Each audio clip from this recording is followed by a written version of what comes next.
ಗಮನ ಆಗಿದೆ. ಹಾಗಾಗಿ ಅದನ್ನು ನಾವು ನೆನಪಿಸಿಕೊಂಡವನಿಗೆ ಜಲಾಂಜಲಿ ತರ್ಪಣ ಎಲ್ಲ ಕೊಡಲಿಕ್ಕೆ ಉಂಟು. ಅಂತಹ ಭೀಷ್ಮರು ಕೊಟ್ಟ ಮತ್ತೊಂದು ಕೊಡುಗೆ ದೊಡ್ಡ ವಿಷಯ, ಭಗವಂತನ 1000 ರೂಪನಾಮಗಳ ಪಟ್ಟಿ. ಇದು ಮಹಾಭಾರತದ ಎಸೆನ್ಸ್, ಪ್ರಮುಖವಾದ ಒಂದು ಚಿಂತನೆ. 107 ಶ್ಲೋಕಗಳು, ಗೀತೆಯಲ್ಲಿ 701 ಶ್ಲೋಕಗಳು, ಅಷ್ಟೇ ವ್ಯತ್ಯಾಸ. ಹಾಗಾಗಿ 107 ಶ್ಲೋಕಗಳನ್ನು ಪ್ರತಿನಿತ್ಯ ಪ್ರತಿಯೊಬ್ಬನೂ ಹೇಳಬೇಕು ಅಂತ ಅಲ್ಲ. ನಾವು ಹೆಂಗಸರು ಹೇಳಲಿಕ್ಕಿಲ್ಲಲ್ಲ, ವಿಶೇಷ. ಮಹಾಭಾರತವನ್ನು ರಚನೆ ಮಾಡುವಾಗ ವೇದವ್ಯಾಸರು ಹೇಳಿಕೊಂಡಿದ್ದಾರೆ, ಸ್ತ್ರೀಶೂದ್ರ ದ್ವಿಜಬಂಧೂನಾಂ ತ್ರಯೀನ ಶ್ರುತಿಗೋಚರ ಕರ್ಮಶ್ರೇಯಸಿ ಮೂಢಾನಾಂ ಶ್ರೇಯ ಏವಂ ಭವೇದಿಹ ಇತಿ ಭಾರತವಾಕ್ಯಾನಂ ಕೃಪಯಾ ಮುನಿನಾಕೃತಂ ಅಂತ. ಭಾರತವನ್ನು ರಚನೆ ಮಾಡಿದ್ದೇ ನಾನು ಕೆಲಸ ಅಂತೇಳಿಕೊಂಡು ಒದ್ದಾಟ ಪಡುವ ಮಂದಿಗಾಗಿ ಅಂತ. ಆತ್ಯಂತಿಕವಾದ ಶ್ರೇಯಸ್ಸು ಮೋಕ್ಷ ಅವರಿಗೂ ಸಿಗಬೇಕು ಅಂತ ಹೇಳಿ ನಾನು ಅವರಿಗೆ ಮಹಾಭಾರತವನ್ನು ತಂದಿತ್ತೆ ಅಂತ ಹೇಳ್ತಾರೆ. ಯಾರಿಗೆಲ್ಲ ಹೇಳಿದರೆ ಮೊದಲು ಎತ್ತಿಕೊಂಡದ್ದೇ ಸ್ತ್ರೀ ಶಬ್ದವನ್ನು. ಸ್ತ್ರೀಶೂದ್ರ ದ್ವಿಜಬಂಧೂನಾಂ, ಸ್ತ್ರೀಯರಿಗೆ, ಶೂದ್ರರಿಗೆ, ಬ್ರಾಹ್ಮಣ ಅಂತ ಹೇಳಿಕೊಂಡುವವನಿಗೆ, ಅಂದರೆ ಬ್ರಾಹ್ಮಣರನ್ನು ಬಂಧುವಾಗಿಸಿಕೊಂಡವನಿಗೆ. ಎಲ್ಲಿಯೋ ಒಂದೊಮ್ಮೆ ಬಂಧುಗಳಂತೆ ಬ್ರಾಹ್ಮಣ್ಯವನಿಗೆ ಬಂದು ಹೋಗ್ತದೆ ಅಷ್ಟೇ, ದೇವಸ್ಥಾನಕ್ಕೆ ಬಂದಾಗಲೋ ಅಥವಾ ದೇವರ ಸುದ್ದಿ ಕೇಳಿದಾಗಲೋ. ಇಂಥವರಿಗೆಲ್ಲ ಒಳ್ಳೆಯದಾಗಲಿ ಅಂತ ಹೇಳಿ ನಾನು ಮಹಾಭಾರತವನ್ನು ತಂದು ಕೊಟ್ಟಿದ್ದೇನೆ ಅಂತ ವ್ಯಾಸರು ಹೇಳುತ್ತಾರೆ. ಅದನ್ನು ಸುಮ್ಮನೆ ಪೂಜೆ ಮಾಡಲಿಕ್ಕೆ ಅಂತಾದರೆ ಅವರು ಹೇಳಲಿಕ್ಕಿಲ್ಲಲ್ಲ, ಕಲೀಲಿಕ್ಕೆ ಅಲ್ಲದೆ ಹೇಳಲಿಕ್ಕಿರ್ತಾರೆ. ಭಾರತವನ್ನು ಕೊಟ್ಟಿದ್ದೇನೆ ಅಂತ ಹೇಳೋದವರು ಟೆಸ್ಟ್ ಸುಮ್ಮನೆ ಗ್ರಂಥ ಅಂತವಾ, ಸಬ್ಜೆಕ್ಟ್ ವಾಸ್ತವವಾಗಿ ವಿಷಯ. ಹಾಗಾಗಿ ಮಹಾಭಾರತ 1,00,000 ಶ್ಲೋಕವಾದ್ದು. ಆ 1,00,000 ಶ್ಲೋಕದ ಏನೊಂದು ವಿಶೇಷವಾದ ರಸ ಇದೆ, ಅದನ್ನು 1000 ಭಗವಂತನ ನಾಮಗಳಲ್ಲಿ, ರೂಪನಾಮಗಳಲ್ಲಿ ತಂದಿದ್ದಾರೆ. ಅದು ಹೇಗಾಗ್ತದೆ ಅಂದರೆ, ಅದನ್ನು ಹೇಗಾಗ್ತದೆ ಎನ್ನುವುದು ವೇದವ್ಯಾಸರು ಹೇಳಿಕೊಂಡದ್ದನ್ನು ಫಸ್ಟ್ ಆಫ್ ಆಲ್ ರಿವೀಲ್ ಮಾಡಿದ್ದು ಮಧ್ವಾಚಾರ್ಯರೇ. ತ್ರಯೋರ್ಥ ಸರ್ವವೇದೇಶು ದಶಾರ್ಥ ಸರ್ವಭಾರತೆ ವಿಷ್ಣು ಸಹಸ್ರನಾಮಾಪಿ ನಿರಂತರ ಶತಾರ್ಥಕ. ಭಗವಂತನ ಈ 1000 ರೂಪಗಳ ನಾಮಗಳು ಏನಿವೆ, ಒಂದೊಂದು ಹೆಸರಿಗೂ ಮಿನಿಮಮ್ 100 ಅರ್ಥ ಇದೆ ಅಂತ. ನಿರಂತರ ಶತಾರ್ಥಕ, ಒಂದೆರಡು ಹೆಸರಿಗಲ್ಲ, ಅಷ್ಟೂ 1000 ಹೆಸರುಗಳಿಗೂ ಪ್ರತ್ಯೇಕವಾಗಿ ಪ್ರತಿಯೊಂದಕ್ಕೂ 100 ಅರ್ಥಗಳು ಮಿನಿಮಮ್ ಇವೆ. ಗುಣವಾಚಕವಾಗಿ ಪ್ರತ್ಯೇಕವಾಗಿ ಗಮನಿಸಬೇಕು. ಮತ್ತು ನಾವು ಒಂದು ಸರ್ತಿ 100ರಲ್ಲಿ ಬಂದದ್ದನ್ನು ಇದಕ್ಕೆ ಮತ್ತೆ ಅಂಟಿಸಿ ನೋಡಿಕೊಳ್ಳುವುದಲ್ಲ. ಸೃಷ್ಟಿ ಮಾಡುತ್ತಾನೆ, ಸಂಹಾರ ಮಾಡುತ್ತಾನೆ, ಮೋಕ್ಷವನ್ನು ಕರುಣಿಸುತ್ತಾನೆ, ಎಲ್ಲರನ್ನು ನೇಮಿಸುತ್ತಾನೆ. ನಾವು ಹೇಳುವಾಗಲೇ 100 ಸಿಗುವುದಿಲ್ಲ, ಮತ್ತು ಉಳಿದಕ್ಕೆ ಅಂಟಿಸುವುದಾದರೆ ಏನುಂಟು? ಇದನ್ನು ಇನ್ನೊಂದಕ್ಕೆ ಹೇಳುವುದಾದರೆ ಪ್ರಯೋಜನ ಏನುಂಟು? ಯಾನಿ ನಾಮಾನಿ ಗೌಣಾನಿ ವಿಖ್ಯಾತಾನಿ ಮಹರ್ಷಿಭಿ ಮತ್ತು ಪರಿಗೀತಾನಿ, ಇವನ್ನೆಲ್ಲ ದೊಡ್ಡ ದೊಡ್ಡ ಚಿಂತಕರೆಲ್ಲ ನೋಡಿಕೊಂಡಿದ್ದಾರೆ. ಇದನ್ನು ಗುಣನಾಮಕವಾಗಿ, ಗುಣಾತ್ಮಕವಾಗಿ ಭಗವಂತನ ಹೆಚ್ಚು ತನವನ್ನು ಹೇಳುವಂತೆ, ಗುಣವನ್ನು ತಿಳಿಸುವಂತೆ ಅವರು ಅನುಸಂಧಾನ ಮಾಡಿದ್ದಾರೆ, ಕಲಿತಿದ್ದಾರೆ. ಇದು ವೇದವ್ಯಾಸರು ಹೇಳಿದ ಪುರಾಣದ ಗೆರೆಯನ್ನು ಆಚಾರ್ಯ ಮಧ್ವರು ಕಾಸರಗೋಡಿನಲ್ಲಿ ಹೇಳಿದ್ದು, ಅಲ್ಲಿ ಒಂದು ದೇವಸ್ಥಾನದಲ್ಲಿ. ಹೀಗೆ ಉಂಟು. ಅಲ್ಲಿ ವೇದದ ಚರ್ಚೆಗಳು ಬರ್ತಾ ಇದ್ದವು, ವೇದಾರ್ಥಗಳ ಚಿಂತನೆ ಆಗ್ತಾ ಇರುವಾಗ ಆಚಾರ್ಯರು ಅರ್ಥ ಹೇಳಿದರು, ಇನ್ನೊಬ್ಬನು ಹೇಳಿದ್ದಲ್ಲಿ ಪಂಡಿತ, ಅದು ಸರಿ ಅಂದರು ಇವರು. ಅದು ಹೇಗಾಗುತ್ತೆ ವೇದಕ್ಕೆ 2 ಅರ್ಥ ಅಂತ? ವೇದವೇ ಹೇಳಿಕೊಂಡು ನಾನು ತುಂಬ ಅರ್ಥ ಉಂಟು ಅಂತ. ದ್ವೇ ಶೀರ್ಷೆ ಸಪ್ತಹಸ್ತ ಸ್ವಸ್ಯ ಅಂತ 4 ಶೃಂಗ ಅಂತ ವೇದ ಸ್ವರೂಪ ವೇದವೇ ಹೇಳಿದೆ. ಆದರೆ ಮಿಸ್ಟೇಕ್ ಲ್ಯಾಂಗ್ವೇಜ್ ಆದ್ದರಿಂದ ಅರ್ಥ ಆಗುವುದಿಲ್ಲ ಕೆಲವೊಮ್ಮೆ. 2 ಅರ್ಥ ಅಂತದ್ದು ಹೇಳಿದ್ದಲ್ಲ, 2 ಬಗೆಯ ಅರ್ಥ ಅಂತ. ಒಂದು ಮುಖ್ಯ ಅರ್ಥ, ಒಂದು ಮುಖ್ಯ ಅರ್ಥ ಅಲ್ಲದ್ದು, ಒಂದು ಅಮುಖ್ಯ ಅರ್ಥ ಅಂತ. ಹಾಗೆ ಅಮುಖ್ಯ ಅರ್ಥಗಳು ತುಂಬ ಇರ್ಬೋದು, ಪ್ರಧಾನವಾದ ಅರ್ಥ ಒಂದು ಉಂಟೇ ಉಂಟು. ಆಚಾರ್ಯರು ಪ್ರಧಾನ ಅರ್ಥ ಹೇಳಿದರು, ಅಮುಖ್ಯ ಅರ್ಥಗಳು ಸೆವರಲ್ ಇರ್ತವೆ. ಅದನ್ನು ಒಬ್ಬ ಹೇಳಿದ, ಗುಡ್ಡ ಅಂದರು, ಚೆನ್ನಾಗಿದೆ ಅಂತ. ಆಗ ಅವನು ಕೇಳಿದ್ದಕ್ಕೆ, ಇಲ್ಲಪ್ಪ ವೇದಕ್ಕೆ ತುಂಬ ಅರ್ಥ ಇದೆ, ತ್ರಯೋರ್ಥಾಹ ಸರ್ವವೇದೇಶು, ಎಲ್ಲ ವೇದಗಳ ಮಾತುಗಳಿಗೂ 3 ಬಗೆಯಿಂದ ಮಿನಿಮಮ್ ಅರ್ಥ ಕಾಣಲಿಕ್ಕೆ ಉಂಟು, ಇನ್ನೂ ಹೆಚ್ಚು ಇದೆ. ಹಾಗೆ ದಶಾರ್ಥ ಸರ್ವಭಾರತೆ, ಭಾರತಕ್ಕೂ ಹತ್ತಿಲ್ಲದೆ ಕಮ್ಮಿ ಇಲ್ಲದೆ ಅರ್ಥ ಇದೆ. 1,00,000 ಶ್ಲೋಕಗಳೆಡೆಗೆ ಕಣ್ಣಾಯಿಸಿದರೆ 10 ಕಮ್ಮಿ ಇಲ್ಲದೆ ಅರ್ಥವನ್ನು ನೋಡಲಿಕ್ಕೆ ಬರ್ತದೆ ಅಂತ. ನಾನು ಎಲ್ಲಿಯೋ ಕೆಲವೊಮ್ಮೆ ಪ್ರವಚನದಲ್ಲಿ ಹುಚ್ಚಾದರೆ ಕೆಲವೊಮ್ಮೆ ಹೆಚ್ಚು ಅರ್ಥ ಹೇಳಿದ್ದುಂಟು, ಇಲ್ಲ ಅಂತಲ್ಲ. ಶ್ಲೋಕಕ್ಕೆ ಹೇಳುತ್ತೇನೆ ಅಂತ ಹೇಳಿದ್ದುಂಟು, ಹೇಳಲೇಬೇಕು ಅಂತ ಹಠ ಮಾಡಲಿಲ್ಲ, ಹೇಳುವಲ್ಲಿ ಹೇಳಿದ್ದುಂಟು. ಇಲ್ಲೇನಲ್ಲ 14 ಅರ್ಥ ಹೇಳಿದ ಶ್ಲೋಕಗಳಿವೆ ಮಹಾಭಾರತದ್ದು, ಇಲ್ಲ ಪ್ರವಚನದಲ್ಲಿ. ಹಾಗೆ ಎಲ್ಲ ಭಾರತದ ಗೆರೆಗಳನ್ನು ಮಾತಾಡಿಸಬೇಕು. ಈಗ ನಮ್ಮದು ಒಂದು ಸರ್ತಿ ಮಾತಾಡಿಸಿ ಮುಗಿಲಿಲ್ಲ, ಇನ್ನೂ ಶಾಂತಿ ಸಮಾಧಾನ ಮುಗಿಲಿಲ್ಲ ನಮ್ಮದು ಶಾಂತಿ ಪರ್ವ. ಇನ್ನೊಂದು 10-50 ಎಪಿಸೋಡ್ ಇದೆ. ಅದಾದ ನಂತರ ಅನುಶಾಸನ ಇದೆ, ಒಂದು 250 ಎಪಿಸೋಡ್, ಅಲ್ಲಿ ಮುಗೀತದೆ ಮಹಾಭಾರತ ಪೂರ ಹೇಳಿದಾಗ ಆಗ್ತದೆ ಒಮ್ಮೆ. ಹಾಗಾಗಿ ಮಹಾಭಾರತದ 10 ಅರ್ಥಗಳೆಡೆಗೆ ಹೋಗುವುದಾದರೆ ಮತ್ತೆ 10 ಜನ್ಮ ಕಮ್ಮಿ ಇಲ್ಲದೆ ಬರಬೇಕಾಗ್ತದೆ. ಆಗ ಇದೆಲ್ಲ ನೆನಪಿರಬೇಕು. ಹಳೆದ ಸತ್ಯ ಹೇಳಿದ್ದೆಲ್ಲ ಅದಲ್ಲ ಅಂತೇಳಿ ಹೊಸತು ಹೇಳಬೇಕು. ಅನುವಾದ ಮಾಡುವಾಗಿಲ್ಲ, ಅದು ಹೇಳಿದ್ದೇನೆ ಅದಲ್ಲ ಅಂತ ಹೇಳುವಾಗ ಪುರುಸೋದು ಕಮ್ಮಿ ಆಗ್ತದೆ. ಅದು ಬಿಡಿ. ಮಹಾಭಾರತದ ಅತ್ಯಂತ ಸಾರಭೂತವಾದ ವಿಷ್ಣು ಸಹಸ್ರ ರೂಪನಾಮ ಸ್ತೋತ್ರಕ್ಕೆ ಒಂದೊಂದಕ್ಕೆ 100 ಅರ್ಥ ಇದೆ ಅಂತ ಶ್ಲೋಕವನ್ನು ಹೇಳುವಾಗ ಹೇಳಿಬಿಟ್ರು ಅವರು. ಬಂದದ್ದು ಹಾಗೆ ಇಡೀ ಪ್ರಮಾಣವನ್ನು ಉದ್ಧಾರ ಮಾಡೋ ಹೇಳಬೇಕಾದ್ದು ತ್ರಯೋರ್ಥ ಸರ್ವಯದೇಶ್ ಮಾತ್ರ. ಮುಂದುವರಿದ ದಶಾರ್ಥ ಸರ್ವಭಾರತೆ ವಿಷ್ಣು ಸಹಸ್ರನಾಮ ಅಭಿ ನಿರಂತರ ಶತಾರ್ಥ ಬಂದುಬಿಟ್ಟಿತು. ಕೂಡಲೇ ಪಂಡಿತರೆಲ್ಲ ಕೇಳಿಬಿಟ್ರೆ ಭಗವಂತನ 1000 ರೂಪನಾಮಗಳಿಗೆ ಒಂದೊಂದಕ್ಕೆ 100 ಅರ್ಥ ಉಂಟು ಅಂತಾದರೆ, ಪ್ರಮಾಣ ಉಂಟು ಅಂತ ಹೇಳಿಬಿಟ್ರಿ, ಆದರೆ ಪ್ರಮಾಣವೇ ಆದರೆ ಅರ್ಥ ಹೇಳಿಬಿಡಿ ಅಂದರು. ಮಧ್ವಾಚಾರ ಆಯಿತು ಅಂದರು. ಹೇಳುತ್ತೇನೆ, ಹೇಳುವುದಿಲ್ಲ. ಆದರೆ ಒಂದು ಹೇಳಿದ ನಂತರ ಹೇಳಬೇಕಲ್ಲ, ಅದೊಂದು ಶ್ರುತಿಕ್ರಮ. ನಾ ಪ್ರವಕ್ತರೆ ಪ್ರಬ್ರೂಯಾದಿತ್ಯಾಚಾರ್ಯ ಆಚಾರ್ಯ ಸಂಪ್ರದಾಯ, ಅದು ಆಚಾರ್ಯ ಪರಂಪರೆ, ಕಲಿಕೆಯ ಕತೆ. ಏನು ಕೇಳಿದರೆ ಹೇಳಿದ್ದನ್ನು ಹೇಳುವವನಿಗೆ ಹೇಳಬೇಕು ಅಂತ. ಹೇಳಿಬಿಟ್ಟವನು ಕೇಳುವುದಷ್ಟೇ ಆದರೆ ಹೇಳುವುದಿಲ್ಲ ಅಂತಾದರೆ ವೇಸ್ಟ್ ಅಲ್ಲ. ಆದ್ದರಿಂದ ಹೇಳ್ತಾನೆ ಅಂತಾದರೆ ಹೇಳಬಹುದು, ಹೇಳೋದಿಲ್ಲ ಆದರೆ ಹೇಳಲಿಕ್ಕಿಲ್ಲ. ಅದನ್ನು ನೀವು ಅನುವಾದ ಮಾಡಿಬಿಡಿ, ನಾನು ಹೇಳುತ್ತೆ ಆಯಿತು ನೋಡಿ, ಅದಕ್ಕೆ ಆಯಿತು ಅಂದರು ಅವರು. ಅದು ಒಳ್ಳೆಯದು, ಸರಿ. ಸುಮಾರು ಕಷ್ಟದಲ್ಲಿ ಆಯಿತು ಹೇಳಿದ್ದಾರೆ ಅವರು. ಇವರು ಕ್ರಮಬದ್ಧವಾಗಿ ಅದರ ರೂಟ್ ಯಾವುದು, ಅದಕ್ಕೆ ಪ್ರಕೃತಿಯಿಂದ ಹೆಸರು, ಪ್ರತ್ಯಯ ಅದಕ್ಕೆ ಸೇರ್ಪಡೆ ಯಾವುದು, ಏನು ಅಕ್ಷರಗಳಿಂದ ಏನು ಬಂದಿದೆ, ಅನುಲೋಮ ವಿಲೋಮಗಳು ಹೇಗೆ ಆಗ್ತವೆ, ಸೇರ್ಪಡೆ ಏನು ಬಂದಿದೆ, ಸಮಾನ ಅಕ್ಷರ ಏನು ಎಲ್ಲ ಇಟ್ಟುಕೊಂಡು ಪ್ರತ್ಯಯ ಪ್ರಕೃತಿ ಸಂಗಮ ಭಂಗಿಂ ಶಬ್ದಶಾಸ್ತ್ರ ವಿದುಷಂ ಪ್ರತಿದರ್ಶ್ಯ, ಕೋಶಗಳು ಏನು ಹೇಳ್ತವೆ ಅಕ್ಷರದ ಅರ್ಥಕ್ಕೆ, ಯೂಸೇಜಿಯಲ್ಲಿ ಬಂದಿದೆ ಹೇಗೆ ಏನು ಅಂತ ಎಲ್ಲವನ್ನು ಇಟ್ಟುಕೊಂಡು ಕ್ರಮಬದ್ಧವಾಗಿ ಮೊದಲ ನಾಮಕ್ಕೆ ಹೇಳಲಿಕ್ಕೆ ಶುರು ಮಾಡಿದರು. ಸುಮಾರು ಹೇಳಿದರು. ಹೇಳ್ತಾ ಬಹಳಷ್ಟು ರೋಚಕವಾಗಿ ಅದನ್ನು ಧಾರಣೆ ಮಾಡುವ ಸಾಮರ್ಥ್ಯವುಳ್ಳವರು 8-10 ಅರ್ಥಗಳನ್ನೆಲ್ಲ ಗ್ರಾಫ್ಸ್ ಮಾಡಲಿಕ್ಕೆ ನೋಡಿದರು. ಆದರೆ ಏನಾಗ್ತದೆ ಅಂದರೆ ಸುಲಭವಾದ ಅರ್ಥಗಳು ಎಲ್ಲರ ತಲೆಯಲ್ಲಿ ಇರ್ತದೆ, ಕಷ್ಟವಾದ ಅರ್ಥ ಯಾರ ತಲೆಯಲ್ಲಿ ಇರುವುದಿಲ್ಲ ಆಗ್ತದೆ. ಹಾಗಾಗಿ ನಾನು ಇಷ್ಟು ನೋಡ್ತೇನೆ, ಮುಂದಿನದು ನೀನು ತಗೋ ಹೇಳಲಿಕ್ಕೆ ಯಾರಿಗೂ ಆಗುವುದಿಲ್ಲ, ತಲೆಯಲ್ಲಿ ಕಷ್ಟ ಆಗುತ್ತೆ. ಮತ್ತು ಸಮಾನವಾಗಿರ್ತದೆ, ಕೆಲವೊಮ್ಮೆ ರೂಟ್ ಒಂದೇ ಇರ್ತದೆ, ಪ್ರತ್ಯಯ ಚೇಂಜ್ ಇರ್ತದೆ, ಅದರ ಪರಿಭಾಗ ಬೇರೆ ಬರ್ತದೆ. ಹಾಗಾಗಿ ಕಷ್ಟ ಆಗಿ ಹೋಗ್ತದೆ, ಅದು ಕನ್ಫ್ಯೂಸ್ ಆಗ್ತದೆ. ಮತ್ತು ಧಾರಣೆ ಇದ್ದವರು ಹೇಳಲಿಕ್ಕೆ ಸುಲಭ, ಯಾವತ್ತೂ ಹಾಗೆ ಕಳ್ಳನಿಗೆ ಓಡಲಿಕ್ಕೆ ಸುಲಭ, ಯಾಕೆ ಅವನು ಓಡಿದ್ದೆ ದಾರಿ. ಹಿಂದೆ ಬರುವ ಓಡಿಸುವವನಿಗಿದ್ದಾನ ಪೊಲೀಸನಿಗೆ ಅವನೇ ಎಡವು ಬೀಳುವುದು, ಯಾಕೆಂದರೆ ಅವನಿಗೆ ಅದು ಹೊಸತು, ಇವು ಹೋದಲ್ಲಿ ಹೋಗಬೇಕಲ್ಲ, ಸಿಕ್ಕಾಪಟ್ಟೆ ಓಡಲಿಕ್ಕೆ ಬರೋದಿಲ್ಲ ಅವನು. ಆದ್ದರಿಂದ ಫಾಲೋಯಿಂಗ್ ಎನ್ನುವುದು ಭಾರಿ ಕಷ್ಟ ಅದು ಯಾವಾಗ.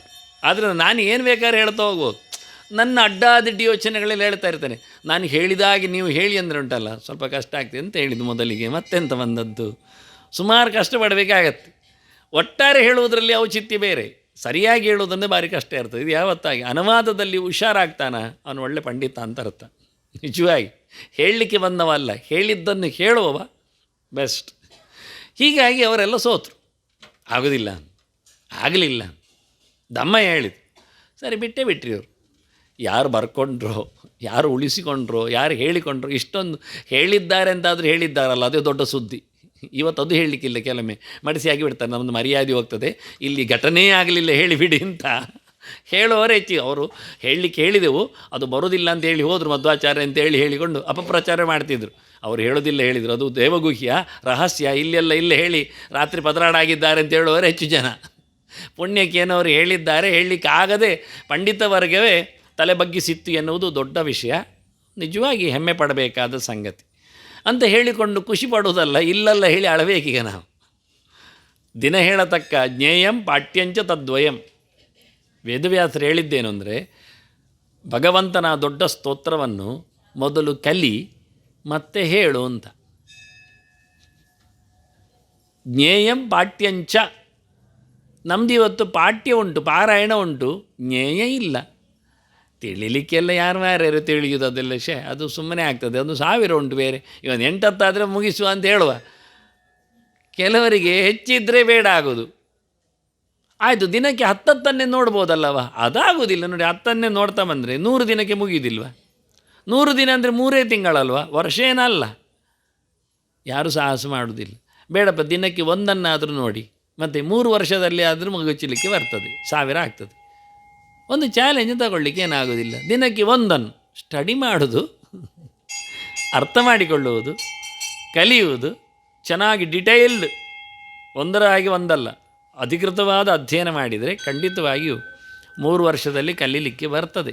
ಏನು ಅವರೇನು ನಮ್ಮದೆಲ್ಲ ಡಿಗ್ರಿ ಎಲ್ಲ ಇಲ್ವ? 3 ವರ್ಷದ್ದು ಎಂಥದಿಲ್ಲ. ಮೊದಲ ವರ್ಷದ್ದು ಒಂದೇ ನಮನಿ, ಕಡೆಯದ್ದು ಒಂದೇ ನಮನಿ, ಪೂರ ಆದ ನಂತರ ಏನು ಗೊತ್ತಿರೋದಿಲ್ಲ. ಇಷ್ಟೇ ವಿಷಯ ಆಗಿದೆ ಎನ್ನುವುದು ಮಾತ್ರ ಬೇಕು. ಅವರಿಗೂ ಗೊತ್ತು, ನಮಗೂ ಗೊತ್ತು. ಎಂಥ ಸಿಲೆಬಸ್ ಇಟ್ಟಿದ್ದಾರೆ ಎಲ್ಲ ಅವರಿಗೆ ಗೊತ್ತು.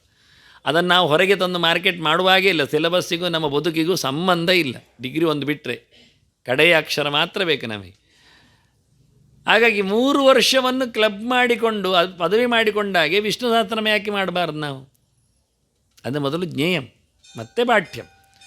ಹಾಗೆ ನಾವು ಗಾಢವಾಗಿ ಹೇಳಿಬಿಟ್ರೆ ಉಂಟಲ್ಲ, ಹಾಗಾದರೆ ತಿಳಿದ ನಂತರ ಪಾರಾಯಣ ಕೇಳಿದ್ದಾರೆ, ಮತ್ತು 3 ವರ್ಷದ ನಂತರ ನೋಡುವ, ಅದು ಬೇಡ. ಈಗ ಪಾರಾಯಣ ಮಾಡ್ತಾ ಬರುವ 3 ವರ್ಷದಲ್ಲಿ ಅದು ಅರ್ಥವಾದರೂ ಆಗಬಹುದು ಅಂತ ಇಟ್ಟುಕೊಳ್ಳು. ಕೊನೆಗೆ ಇದನ್ನು ಉಳಿಸ್ಲಿಕ್ಕಾದರೂ ಪಾರಾಯಣಕ್ಕೆ ತನ್ನಿ ಅಂದದ್ದು. ಈಗ ನಾವು ಪಾರಾಯಣ ಮಾತ್ರ ಮಾಡಿ ಕೊನೆಗೆ ಇದೇ ನಮ್ಮದು ಸಂಪ್ರದಾಯ ಅಂತ ಆಗಿಬಿಟ್ಟೆವು. ಕಲೀಲಿಕ್ಕೆಲ್ಲ ಹೋಗಬಾರ್ದು, ನಮ್ಮ ಪಾರಾಯಣ ಮಾತ್ರ. ನಮ್ಮ ಅಜ್ಜ ಎಲ್ಲ ಮಾಡ್ತಾ ಇದ್ದದ್ದು ಪಾರಾಯಣ ಮಾತ್ರವೇ. ಅದರ ಆಚೆಗೆ ಪುಸ್ತಕ ಅರ್ಥ ಎಲ್ಲ ಓದುವುದುಂಟಲ್ಲ, ಅದು ನಮಗೆ ಹೇಳಿಸಿದ್ದೇ ಅಲ್ಲ ಹೇಳಿ ಮತ್ತೆ ಮಗುಚಿ ಆಗ್ತದೆ. ಎಷ್ಟು ಕಷ್ಟ ಆಗ್ತದೆ ನೋಡಿ. ನಾವು ಒಂದು ಚೂರು ಮಾಡಿ ಅದೊಂದು ಚೂರು ಬ್ರಾಡ್ಕಾಸ್ಟ್ ಮಾಡಿದ ನಂತರ ಮತ್ತೆ ಅದು ಇದಮಿತ್ತಮ್ ಅಂತೇಳಿ ರೆಕಾರ್ಡ್ ಆಗಿಬಿಡ್ತದೆ. ಮತ್ತು ನಾವೇ ಚೇಂಜ್ ಮಾಡಲಿಕ್ಕೆ ತಯಾರಿಲ್ಲ. ನಾವು ಮಾಡಿದ ಅನ್ಯಾಯವನ್ನು ನಾವೇ ಮತ್ತೆ ಸರಿ ಮಾಡಲಿಕ್ಕಿಲ್ಲ. ಹಾಗೆ ಅಂತ ದೊಡ್ಡದಾದ ಭಗವಂತನ 1000 ರೂಪನಾಮಗಳ ಮೊತ್ತವನ್ನು ಕೊಟ್ಟವರು, ಮೊದಲ ಬಾರಿಗೆ ಹೊರಗೆ ಹಾಕಿದವರು ಭೀಷ್ಮಾಚಾರ್ಯರು ಅಂತ ಹಿನ್ನೆಲೆಯಲ್ಲಿ ನಾವು ಭೀಷ್ಮಾಷ್ಟಮಿಯನ್ನು ಭೀಷ್ಮಾಚಾರ್ಯರಿಗೆ ಬಹಳ ಸಂತೋಷವಾಗಿ, ಆಚಾರ್ಯರೇ ನೀವು ಕೊಟ್ಟ ಈ ಒಂದು ಸ್ತೋತ್ರವನ್ನು ನಾನು ಪ್ರತಿನಿತ್ಯ 107 ಶ್ಲೋಕವನ್ನು ಪಾರಾಯಣ ಮಾಡಲಿಕ್ಕೆ ಬಯಸ್ತೇನೆ, ಸಂಕಲ್ಪ ಮಾಡುತ್ತೇನೆ, ತರ್ತೇನೆ. ಅಲ್ಲ, ಮತ್ತು ನಾವು ಹೆಂಗಸರಲ್ವ, ನಾನಾಗ ಹೇಳಿದ್ದಲ್ಲ, ಹೆಂಗಸರಿಗೋಸ್ಕರವೇ ಇದನ್ನು ಉದ್ಘಾಟನೆ ಮಾಡಿದ್ದೀರಿ. ನಾನು ಮೊದಲು ಆವತ್ತು ಹೇಳಿದ್ದೆ, ಇದು ಹೆಂಗಸರು ಉದ್ಘಾಟನೆ ಮಾಡಿದ ಪುಸ್ತಕ ಅಂತ. ಮಹಾಭಾರತವನ್ನು ಹೊರಗೆ ತಂದಾಕಿದ್ದು ಹೆಂಗಸರು. ಅಲ್ಲಿ ಸುಮಾರು ಹೆಂಗಸರದ್ದೇ ಕತೆ ಬರುವುದು. ಗಾಂಧಾರಿಯ ಕಥೆಯನ್ನು ಗಂಡಸರು ಓದಬೇಕಾ? ಕುಂತಿಯನ್ನು ಗಂಡಸರು ನೋಡಬೇಕಾ? ದ್ರೌಪದಿಯನ್ನು ಅಲ್ಲಿಗೆ ಗಂಡಸರು ಬಂದರೆ ನೀವೇ ಕಲ್ಪಿಸಾಡೋದಿಲ್ವ? ಅಲ್ಲಿ ಬಟ್ಟೆ ಇರುವಾಗ ನೀವೆಂತ ಹೋಗೋದು ಅಂತೆಲ್ಲ ಕೇಳೋದಿಲ್ವ? ಹೀಗಾಗಿ ಹೆಂಗಸರಿಗೆ ಇರತಕ್ಕಂಥ ಪಾರುಪತ್ಯ ನಾವು ಓದಬಾರ್ದು ಅಂದರೆ ಭಾರತದ ಮಹಿಳೆಯರು ಬಹಳ ಜೋರಿದ್ದಾರೆ. ವೇದವ್ಯಾಸರ ಸೊಸೆಯಂದಿರವರೆಲ್ಲ ಕೆಲವರು. ಹೀಗಾಗಿ ಅಂತಹ ಅತ್ಯಂತ ಎತ್ತರದ ಚಿಂತನೆಯನ್ನು ಪ್ರತಿಯೊಬ್ಬನೂ, ಅದು ಪಾಪ ಬರ್ತದೆ, ಅದು ಪಾಪ ಬರ್ತದೆ ಅಂತ ಯಾರು ಹೇಳಬೇಕು? ಅಧ್ಯಯನ ಮಾಡಲಿಕ್ಕೆ ಕೊಟ್ಟ ವೇದವ್ಯಾಸರು ಹೇಳಬೇಕಾ? ಪಾಪ ಕೊಡುವವ ಯಾರು, ಪುಣ್ಯ ಕೊಡುವವ ಯಾರು? ದೇವರೇ ಅಲ್ವಾ? ಹಾಗಾಗಿ ವೇದವ್ಯಾಸರು ದೇವರೇ ಹುಟ್ಟಿ ಬಂದದ್ದಲ್ಲ, ಅವತರಿಸಿದ್ದು. ಹಾಗಾಗಿ ವ್ಯಾಸರಿಗೆ ಗೊತ್ತಿಲ್ವ? ಕಾಂಟ್ರಡಿಕ್ಟರಿ ಇರ್ತದ? ವ್ಯತ್ಯಾಸ ಇದ್ದಾನ? ಇಲ್ಲ. ಹಾಗಾಗಿ ಭಗವಂತನೇ ಸ್ವಯಂ ವ್ಯಾಸನಾಗಿ ನಿಂತು ಜಗತ್ತಿಗೆ ಏನು ಬೇಕು ಅಂತ ಕೊಡುವಾಗ ಅವನ ಕೊಡುಗೆಯನ್ನು ನಾವು ಅಲ್ಲ ಅಲ್ಲ ಅಂತ ಹೇಳಿಕೊಂಡು ನಾವೇ ದುಡ್ಲಿಕ್ಕೆ ಯಾರು ನಾವು? ಅವರೇ ಹೇಳಿದ್ದಂದ್ರೆ ಏನಾಯಿತು ಹೇಳಲಿಕ್ಕೆ?